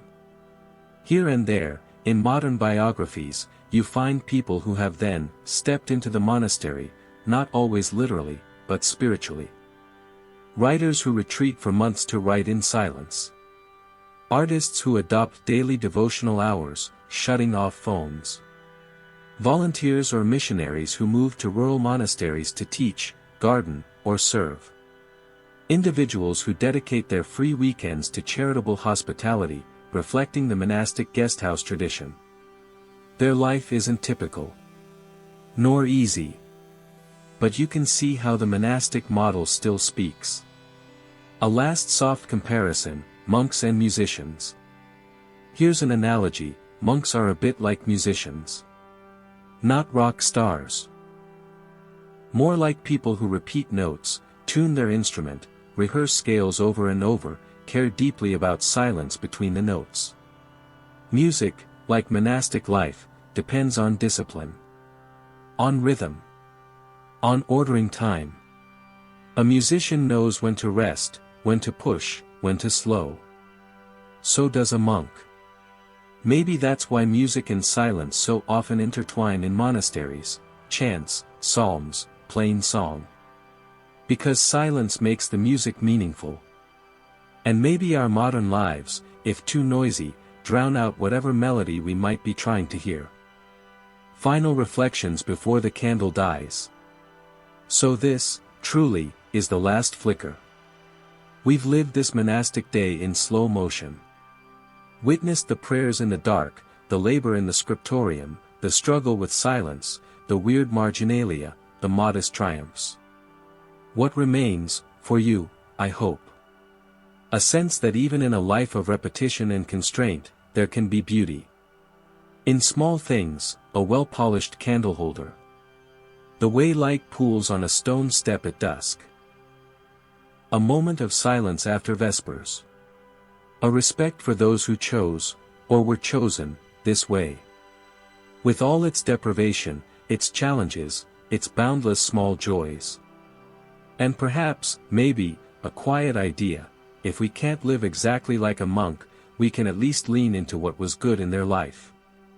Silence. Simplicity. Purpose. Community. Now. Close your eyes. The bells are done. The refectory cold. The last candle guttering. Let all that chanting recede. Let the cold stones fade into dream.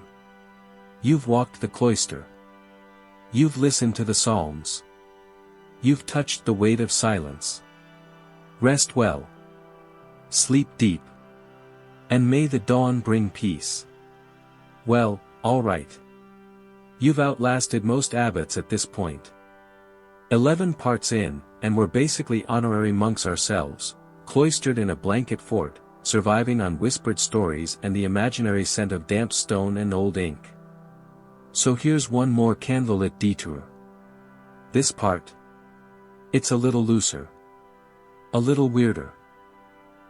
We're diving into the half-forgotten corners of the monastic world.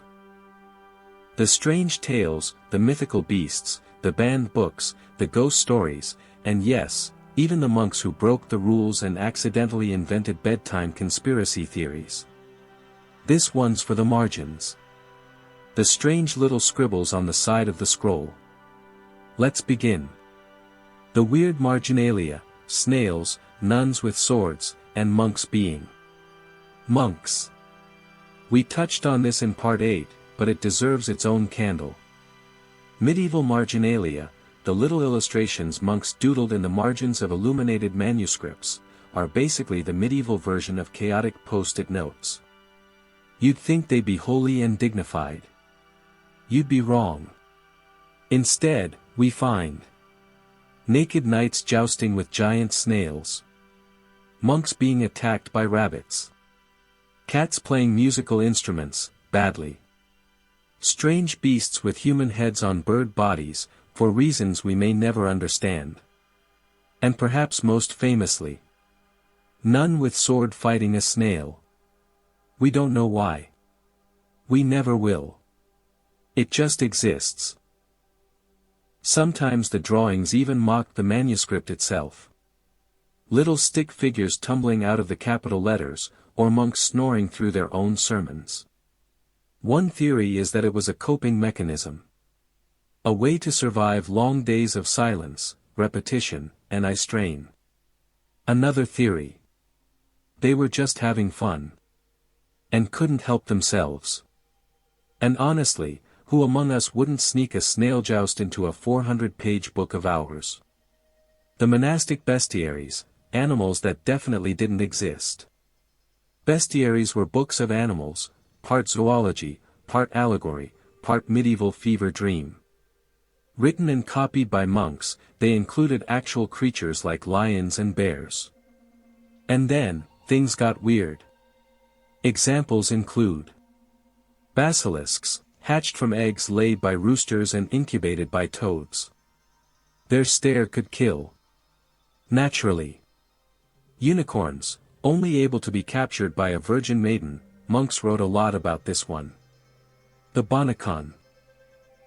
A bull-like creature that defends itself by spraying flaming dung backward. Yes, really. The Yale, a horned, goat-like creature with swiveling horns for targeting enemies. Like medieval artillery, but fluffy. Most of these were described with absolute, unwavering certainty. Why? Because the moral lesson mattered more than the zoology. If the bonacon taught humility, who cared if it existed? Ghost stories from the cloister, yes, monks believed in ghosts. Monks were very into the afterlife. And they absolutely believed in restless souls, purgatory, and the occasional wandering dead monk. In fact, one 12th-century English monk named Orderic Vitalis compiled several ghost stories told among abbeys. Some highlights. A dead knight appears to a monk and begs for prayers so he can leave purgatory. A spectral procession of souls is seen marching through the forest, weeping. One monk reports a ghostly figure screaming during compline, only to vanish as soon as the hymn ends. Were these real? Monks thought so. Or at least, they thought they were spiritually useful. Ghost stories served as reminders: pray, confess, live righteously, or you'll end up moaning in a graveyard waiting for a monk to chant you out of limbo. Sweet dreams. Forbidden knowledge, the books they weren't supposed to read. Monasteries preserved knowledge. But not all knowledge. Some books were copied and immediately locked away. Deemed too dangerous, too pagan, or too likely to inspire questions. For example, astrology manuals. Classical texts on pleasure and rhetoric, looking at you, Ovid. Alchemy treatises. Medical texts that contradicted church teachings. Anything too Greek, too Arabic, or too bold in suggesting the earth moves. The Index Librorum Prohibitorum, list of prohibited books, didn't officially appear until the 16th century, but censorship was alive and well in monastic libraries long before that. Still, some monks read them anyway. Late at night. By candlelight. And sometimes added little notes in the margins like, "Read this in secret." Dangerous but true. Relatable. When monks got rebellious, the silent protesters. Despite the obedience clause, not every monk was a saint. There are records of monks sneaking meat during Lent. Monks escaping the monastery for tavern visits. Monks hoarding private possessions, including one who kept a secret kitten, illegal but adorable. A group of Cistercian monks who staged a silent protest by deliberately singing flat at Vespers until the abbot resigned. One particularly famous monk, Brother Ranulf, was exiled from 3 separate monasteries for disrupting the silence, writing satirical poetry, possibly impersonating a bishop at a banquet. Honestly, iconic. Monastic life had rules. But the human spirit, even cloistered and sleep-deprived, tends to find ways to push back. Visions and strange dreams, when silence got too loud. After long periods of silence, prayer, and fasting, some monks reported vivid dreams, often interpreted as visions. A monk dreams of angels descending during matins. Another sees the devil dancing on the choir bench. One sees all the monks floating upward during lauds, except himself. A few claim to speak with saints in their sleep, or have their hands guided by the Virgin while illuminating texts. Were they hallucinating? Possibly. Fasting plus darkness plus chanting equals vivid subconscious. But the Church often recorded these experiences. They became sermons. Warnings. Motivations. They reminded monks, your spiritual life isn't just about reciting psalms. It's about fighting unseen battles in the quiet places. Even dreams became part of the job description. The odd lives of ex-monks. Not everyone stayed. Some monks left, or were kicked out. For breaking vows, for questioning the rule, or for realizing they maybe weren't built for 3 a.m. matins. What happened to them? Some became wandering preachers. Some became chroniclers, poets, and herbalists. Some quietly faded into village life, never speaking of what they once were. And a few wrote biting memoirs, thinly veiled as moral instruction. There's a strange genre of writing, the ex-monk's confession. Part regret, part vent, part spiritual reflection, part, "You wouldn't believe what Brother Cuthbert did in the dormitory." And even today, they give us some of the most honest glimpses into what monastic life actually felt like. A last note from the margins. As we drift toward the end, again. Let's remember what the margins taught us. That even in a life shaped by rules, silence, and discipline, there was room for play, doubt, curiosity, mystery, beauty, and the occasional flaming dung beast. Monks weren't perfect. They were human. They got bored. They laughed. They feared. They broke rules and sought wonder. And in the quiet between the chants, they sometimes scribbled tiny, rebellious truths in the corner of a sacred page. We can learn from that. And maybe, once in a while, we can leave a strange little doodle in our own lives, too. Just to remember we were here. So once more, close your eyes. Let the margins flicker. Let the snails joust. Let the monks sing slightly off-key. You're not in the cloister anymore. You're in the quiet aftermath. At this point, you're either a dedicated historian, a deeply invested insomniac, or you've looped back around and become a monk in your own right. Either way, I respect it. We've made it through the prayers, the psalms, the snails, and the steaming lentils. So now, just for fun, and because even monks deserve a pop culture cameo, let's drift slowly through how the monk became a cultural icon. Because let's be honest, medieval monks were supposed to be quiet, humble, and unseen. Yet somehow, they've ended up in cartoons, horror movies, action games, and Monty Python sketches. How did that happen? And why do we always imagine them hunched over books or chanting in Gregorian surround sound? Time to light one last candle, brush the dust off your old DVD shelf, and settle into the slow, ironic journey of monks, on screen. Let's start with the obvious: brown robes and bad haircuts. Ask someone to draw a monk. Chances are, they'll sketch a round bald spot, called a tonsure. A brown robe with a rope belt. Sandals. A book. Maybe a beer mug. Possibly a cat. Boom. Instant monk. And to be fair, this is somewhat accurate. But it's also wildly generalized. In reality, monks wore different robes depending on their order.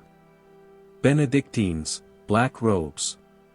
Cistercians, white robes.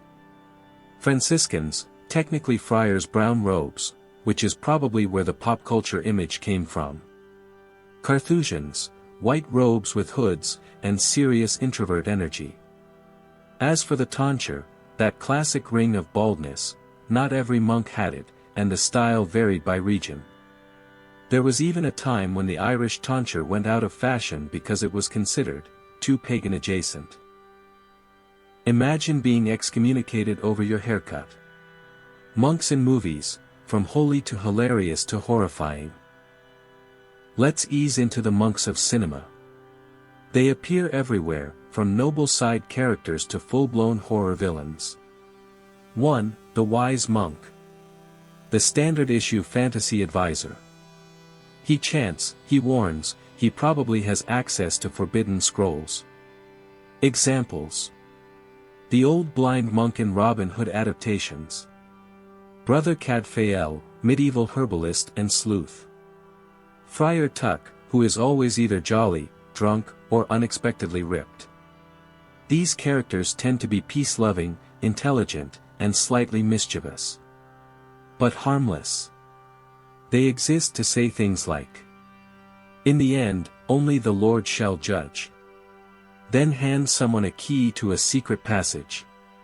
2. The creepy monastery trope. A close second in frequency, the dark, brooding abbey filled with muttering monks and one candle every 500 square feet. You'll know this version from The Name of the Rose, based on Umberto Eco's novel. The Seventh Seal, which is just one existential crisis after another. And most period dramas that want a little haunted Catholicism in the mix. These portray monks as gatekeepers of dangerous knowledge. Or just vaguely unsettling. Someone always ends up dead. There's usually chanting. And always at least one monk who definitely knows more than he's telling. 3. The comic relief monk. Because why not? This guy eats too much, snores during prayers, and usually gets into some kind of holy mischief. you'll see him in Monty Python and the Holy Grail, chanting in Latin and whacking himself with a board. Shrek, somewhere in the background of a wedding scene. Literally any parody that involves robes and sandals. It's a little unfair. But after 20 parts about lentils and self-denial, maybe monks deserve a little screen silliness. Monks in video games, surprisingly buff and often magic. It may surprise you that monks are everywhere in video games. And they are rarely historically accurate. Some examples. 1. The warrior monk. Seen in games like Diablo, World of Warcraft, and Final Fantasy. This monk doesn't copy manuscripts. He punches demons. He wears prayer beads like brass knuckles. He glows when he meditates. His vows of poverty are mostly decorative. 2. The mystic monk. This one leans into Eastern monastic aesthetics, calm, barefoot, probably levitating. He or she is wise, minimalist, and can apparently summon lightning from prayer. So, not exactly Gregorian chant energy, but the intention is there. 3. The cloistered NPC. Usually found in old RPGs like Baldur's Gate or Skyrim. You meet them in a chapel. They say something cryptic. They sell potions or give you a side quest. Then you never see them again. They function less as characters and more like atmospheric decor. Which, if we're honest, isn't that far off from their role in some medieval chronicles. Monks in memes and TikTok, yes, it's a thing. You knew this was coming. Somehow, the internet decided that monks are both the epitome of serene aesthetic, and absolute meme fuel. On one side, candlelit study setups, lo-fi Gregorian playlists, monkcore fashion, which is, essentially, oversized robes and soft lighting. On the other side, when you're vibing in the scriptorium and the abbot says it's time for Compline. Videos of cats meowing Gregorian chant. AI-generated monks beatboxing Psalm 119. It's silly. It's strange. But in its own way, it's keeping the memory of monastic rhythm alive, in 15-second bursts. We've come a long way from hand-copying the Psalms. Why do we keep returning to monks? Let's slow the tone again. Monks show up in our stories for the same reason they once stayed hidden in stone-walled cloisters. They represent mystery. They hold knowledge. They live outside the noise. And they quietly remind us that maybe, just maybe, the answers aren't always in the noise. In fiction, they're often the ones who remember. The ones who keep watch. The ones who sacrifice. And in comedy? Well, maybe because they're such an extreme. So silent, so serious, so ascetic. It becomes impossible not to poke a little fun. But even through the memes and melodrama, there's still a little reverence, too. A sense that these quiet figures might know something we don't. The monk aesthetic, candlelight, silence, and the allure of less. We're in a world of information overload. Every screen buzzes. Every timeline scrolls. Every thought gets interrupted by 7 notifications and a badly targeted ad. And in all of that, the image of the monk, quiet, steady, focused, becomes strangely magnetic. Even if it's romanticized. Even if it's inaccurate. Even if the actual monks were sleep-deprived and covered in sheep grease. The idea remains powerful. A room with no distractions. A task done well, for its own sake. A silence that's intentional. A life lived not for fame, but for meaning. Pop culture took the monk and made him punch demons and serve beer in Robin Hood movies. But the deeper image still lingers. Somewhere beneath the snails and swords and chanting memes. there's a quiet reminder. Slow down. Make something beautiful. Pray, however you define that. And then go to sleep. One final cloister door. So, dear friend, you've traveled through the scriptoriums of history, into the back alleys of Netflix and Reddit. You've chanted in Latin, fought snails, prayed for bees, and eaten way too much metaphorical lentil soup. And now the lights dim. The last bell echoes. The cloister door closes. Whether you're a monk of memes, of prayer, of pixels, or just of insomnia, there's always a little corner of silence waiting for you. Honestly, you might qualify for sainthood at this point. Or at least beatification for endurance in the face of ridiculously long YouTube scripts. But since we're already deep in the cloister, and the incense is still lingering in the air, we may as well press on. This final stretch is about what happens after a monk's earthly life ends. Not just death itself, because let's keep things sleepy, not spooky, but what came next.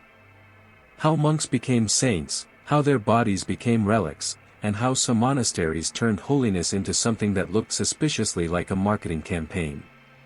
So, wrap your blanket a little tighter. We're crossing into the realm of sacred bones, miraculous fingernails, and the strange economy of eternal rest. Let's begin. First, let's talk about death, monastic edition. Death, in the medieval monastery, wasn't scary. It was expected. Prepared for. Even rehearsed. Monks were trained to die well. They believed a good death was a form of spiritual performance, ideally surrounded by chanting brothers, clutching a crucifix, having already confessed all sins and said a final round of psalms. No drama. No fear. Just quiet acceptance. And once a monk died, the rest of the community had a job to do. Washing the body, with care, reverence, and no rush. Laying out the habit, because yes, you're buried in your robes. Reciting the office of the dead, a full cycle of prayers, usually over 24 hours. A funeral mass, simple, solemn, and ideally without weeping. Too emotional. Slightly discouraged. Afterward, the body was usually buried in the monastery cemetery, nothing fancy, just a grave with a stone or wooden cross. Unless the monk had a reputation for holiness, or miracles, or, most suspiciously of all, not decomposing. The smell of sanctity, not a metaphor. So here's a weird little detail from hagiography, saints' biographies. Apparently, some holy monks didn't smell like corpses after death. Instead, their bodies gave off the odor of sanctity. A fragrance described as floral, sweet, sometimes even spicy. Like incense and roses. And in one very odd case, fresh bread. This was taken seriously. A nice-smelling corpse was considered a sign of divine favor.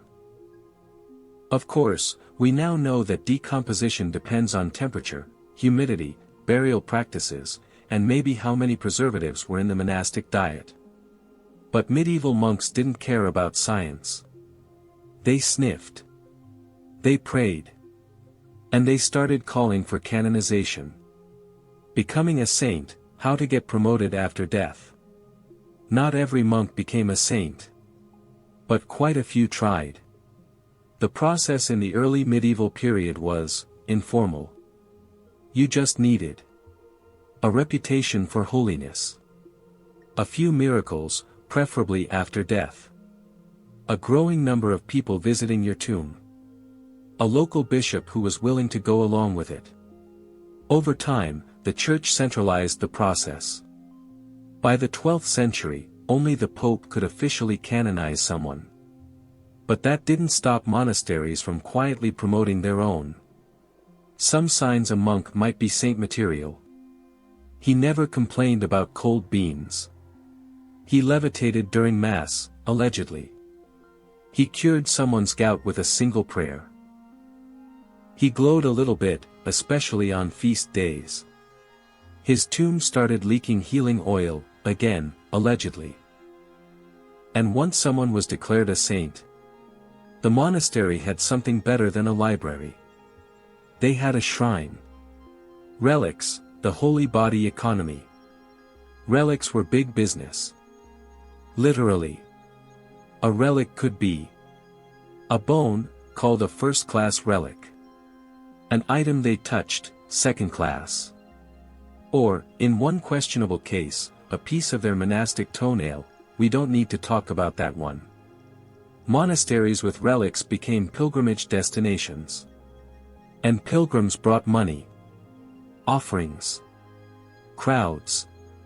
Prestige. Naturally, demand outpaced supply. So we enter the golden age of relic fraud. Multiple churches claimed to have the same saint's skull. One saint was said to have 3 right arms, miraculously, of course. A few monasteries just, quietly borrowed relics from others, known as holy theft, or translation. Even when relics were legitimate, the line between reverence and commerce got blurry fast. You could venerate the bones. And also buy little badges proving you'd done so. It's like a spiritual passport stamp. But with more femurs. Famous monastic saints, who probably didn't want to be famous. Let's name a few of the greats, monks who died, and then somehow became posthumously famous. Man-made Saint Benedict of Nursia, 480 to 547. Founder of Western monasticism. Wrote the famous Rule of Saint Benedict. Lived in a cave for years to escape fame. Eventually had monasteries named after him on every continent. Despite his desire for obscurity, he became the blueprint for monastic life. Classic. Bred Saint Cuthbert of Lindisfarne, 634 to 687. Lived on a remote island. Loved animals, especially otters, seriously. His body was found incorrupt decades after death. Was carried across northern England in a portable shrine for centuries. Basically a wandering saint with a cult following and multiple posthumous tour dates. Skull Saint Bernard of Clairvaux, 1090 to 1153. Cistercian monk, preacher, theologian, and occasional spiritual mic-dropper. Known for being both mystical and terrifyingly intense. Said to have wept during every Mass, not out of emotion, but from sheer holy overwhelm. His sermons are still quoted. His relics were, you guessed it, highly contested. Monastic mausoleums, where saints slept, and still do. Monasteries sometimes built entire chapels around a single monk's tomb. These became pilgrimage destinations, healing centers, and occasionally full-on medieval gift shops. You could light a candle. Leave a lock of hair. Sleep near the shrine for healing dreams, called incubation. Buy a little ampoule of holy oil that may or may not have come from a sweaty crypt. Some shrines became architectural marvels. Others were small stone boxes in hidden corners. But always, they were quiet. Soft. Dim. And filled with that ever-present smell of beeswax, old incense, and maybe something else. Roses? Bread? You never really knew. Death as vocation, the idea of a good ending. Let's close gently, as monks would. Because in the end, monastic life was preparation for death. Not in a morbid way. But as a steady rehearsal. A quiet turning inward. A life that made sense in reverse. The idea was that you could spend decades chanting, praying, fasting, copying. And then, when the bell tolled for you, you'd be ready. The abbeys today, stones and echoes. Across Europe, the skeletons of monasteries still stand. Some are pristine, still in use, with gardens that smell like rosemary and bees buzzing lazily over cloister arches. Others are ruins, crumbling into ivy and moss, slowly reclaimed by silence and weather. But all of them, still feel monastic. There's something about the architecture. The long corridors. The narrow beds. The echoing chapels with acoustics made for chant, not conversation. Even centuries later, the silence clings to the stones. You can feel it under your feet. Like something still waiting for matins, even if the last monk left in 1537. The legacy they didn't intend to leave. Here's the strange thing. Most monks didn't care about legacy. They weren't trying to be remembered. They were, in theory, trying to disappear. To die to self. To live for God. To vanish into routine. And yet, they left behind libraries. Architecture. Music. Language. Calendars. Cheese. Yes, seriously. They also left stories. Quiet ones. Not the grand, sword-waving chronicles of kings, but soft tales about a monk who tended bees in the corner of a garden for 42 years. Or the brother who spent 70 winters copying books by hand, and signed his last page with, "Please remember me, whoever you are." No drama. No demands. Just, a whisper through time. What the monks got right. Not everything, of course. There were flaws. Power struggles. Corruption. Weird food rules. Too much fasting. And a deeply unhealthy obsession with relics that may or may not have belonged to 3 different saints named John of something. But in between all that, they built a way of life rooted in 3 radical ideas. Stability. Staying in one place long enough to actually notice things. Silence, not as absence, but as a presence. Rhythm, that life could be sacred in its repetition. It's not flashy. It doesn't make for a great action movie. But it does make for peace. What we can steal from the monks, without taking a vow. You probably don't want to live in a freezing stone cell or wake up at 2:45 a.m. to chant about judgment. Fair. But you can still borrow a few things. A little ritual in your day. Light a candle.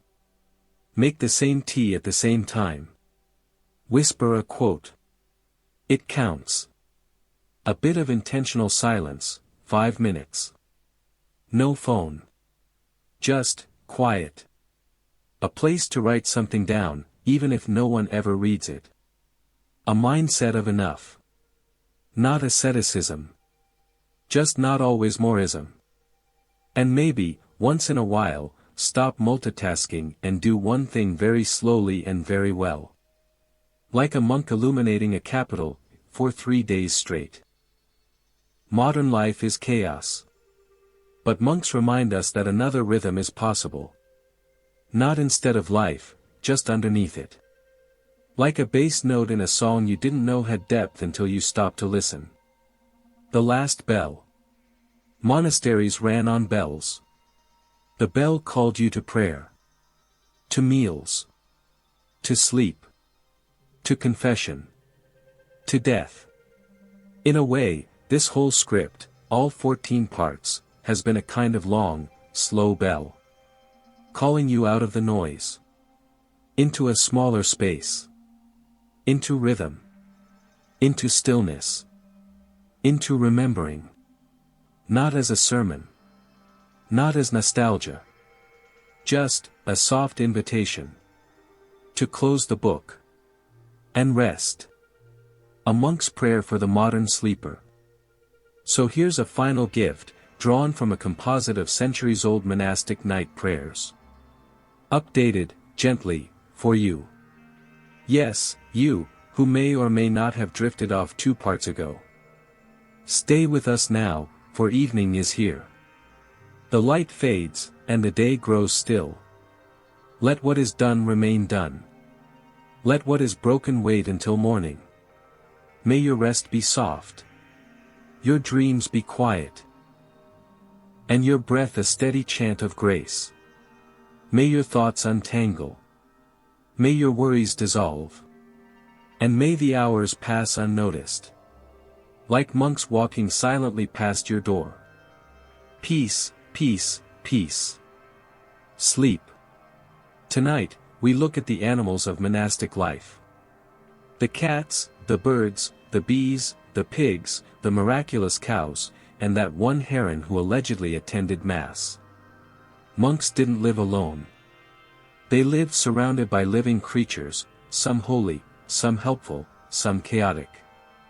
So now, in this unofficial Vespers extension, we're going to light one more candle and talk about the real weirdos in the monastery.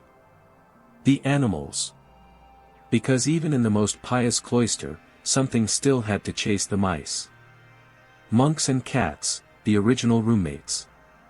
Let's begin with the obvious choice, monastic cats. Yes. They existed. They were cherished. And sometimes, they even got their own poems. There's a charming little 9th century Irish manuscript with this gem about a monk and his cat, Pangurban. And no, that's not a band name, though it should be. I and Pangurban, my cat.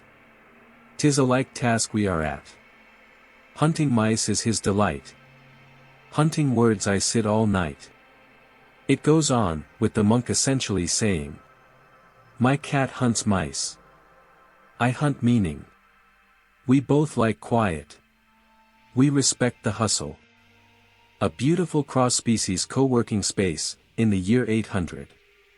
Cats were common in monasteries. They kept the grain safe. They kept the books uneaten. And they kept the monks company, quietly, without demanding too much. In some depictions, cats even curl up on the edges of manuscripts. Scribes would sometimes write little irritated notes in the margins like, here, the cat urinated. Or, a smudge here, my cat walked across the page. Monastic life, a delicate balance between illuminated letters and muddy paw prints. Dogs, mixed reviews from the cloister. Dogs were a bit more complicated. Some monks loved them. Others viewed them as loud, chaotic, and dangerously close to sin. In early Irish monasticism, certain hermit monks would go off to live in the woods and befriend animals. One saint, Saint Kieran of Sayre, was said to have been followed by a literal forest menagerie, including a fox, a badger, and a dog who helped him build his hut. Picture that. A monk, laying bricks, while a fox hands him straw and the dog fetches his hammer. Skeptical? Absolutely. Adorable? Completely. Elsewhere, however, dogs were seen more harshly, associated with worldliness, violence, or just interrupting vespers. So, depending on the abbey, a dog might be your best friend, or a reason to fast for 3 extra days. Monastic livestock, the mooing majority. Most monasteries were agricultural powerhouses. They needed animals. Cows for milk, and occasional holy visions. Sheep for wool. Chickens for eggs and early morning existential dread. Goats, which probably got blamed for everything. Bees, who we'll get to in a minute. Monks weren't just praying. They were managing a medieval farm. And yes, that sometimes included writing a prayer when a favorite cow got sick. There's even a record of monks burying particularly loyal oxen with tiny headstones. Because if you spend 12 years plowing fields together, you form a bond. Bees, the monks' tiny alchemists. Oh, bees. Monks were obsessed with them. For practical reasons, yes, honey and beeswax were essential. Beeswax candles equals cleaner, longer burning. Honey equals a sweetener, medicine, and sometimes a rare treat during Lent. Bees equals tiny models of divine order. They were seen as symbols of virtue. They lived in perfect harmony. They worked constantly. They didn't speak unless necessary. And they produced something beautiful. Sound familiar? Monks like to think of themselves as human bees, humming in prayer, producing spiritual honey. Some monasteries even had apiaries with special blessing rituals. If a hive collapsed or the bees fled, it was seen as a moral failing. Like, Brother Anselm forgot to fast properly, and now the bees are mad. Birds at Mass, yes, really. One of the more charming monastic legends involves birds attending services. Saints were often said to preach to birds. Saint Francis of Assisi is the most famous example, of course. But even earlier, monks recorded stories of birds perching on window sills during the divine office, sitting still and silent, as if listening. In one account, a heron would show up every day at the same time, stand near the altar, and leave only after compline. Were the monks imagining things from sleep deprivation? Possibly. But it's equally possible the heron was just very punctual. Either way, it became part of the monastic mythos. That even nature loved the rhythm of the bells. The saints and their animal entourages. Some of the early monastic saints basically had Disney princess powers, at least according to their hagiographies. Examples include Saint Kevin of Glendalough, who supposedly held his arms out in prayer so long, a blackbird built a nest in his hand. And then, he just stayed there until the eggs hatched. Which sounds beautiful and also incredibly inconvenient. Saint Remedius, who rode a bear to church after his horse died. Naturally. Saint Gall, who tamed a demon-possessed bear by feeding it bread. Then let it live behind the chapel. As one does. Were these stories literal? Probably not. But they tell us something about how monks saw the world. As full of creaturely neighbors, sometimes annoying, sometimes helpful, often mysterious. The chaos of animal interruptions. For all the poetic symbolism, animals also caused pure, unfiltered chaos. There are documented moments of cows wandering into cloisters during sermons, geese stealing bread from the refectory, cats climbing onto altars mid-mass. A squirrel once stole part of a monk's robe and built a nest with it. And one very unfortunate incident where a goat ate part of a manuscript. In response, monks either interpreted it as a test from God, laughed quietly and wrote about it in the margins, or cursed the goat and fasted for a week. This, in its own way, is peak monastic energy. Holy? Sure. Disciplined? Often. But also very, very used to being interrupted by ducks. So, why did monks love animals so much? Because they were companions in silence, symbols of spiritual truths, distractions from endless repetition, and sometimes the only beings who truly respected the vow of silence. But more deeply, animals didn't demand explanation. They lived in rhythm. They followed cycles. They didn't gossip. They didn't hoard. They just were. And that's what monks were after, too. A life not of performance, but of presence. Final thoughts. You've now met the monks. You've walked their schedule. You've sat through their fasts, their feast days, their relic disputes, their existential beeswax moments. And now, you've met their animals. So the next time your cat knocks over a book, or a bird lands weirdly close to you during a walk, or you find yourself slowing down to watch ants carry things in perfect order, remember this.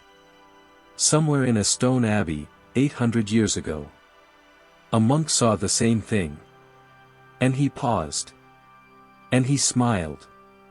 And maybe, just maybe, he whispered something like, "Please subscribe this channel." So dear guys. And now you can rest. If you enjoyed this journey through history, don't forget to subscribe, like, comment, and share for more stories. Thanks for watching.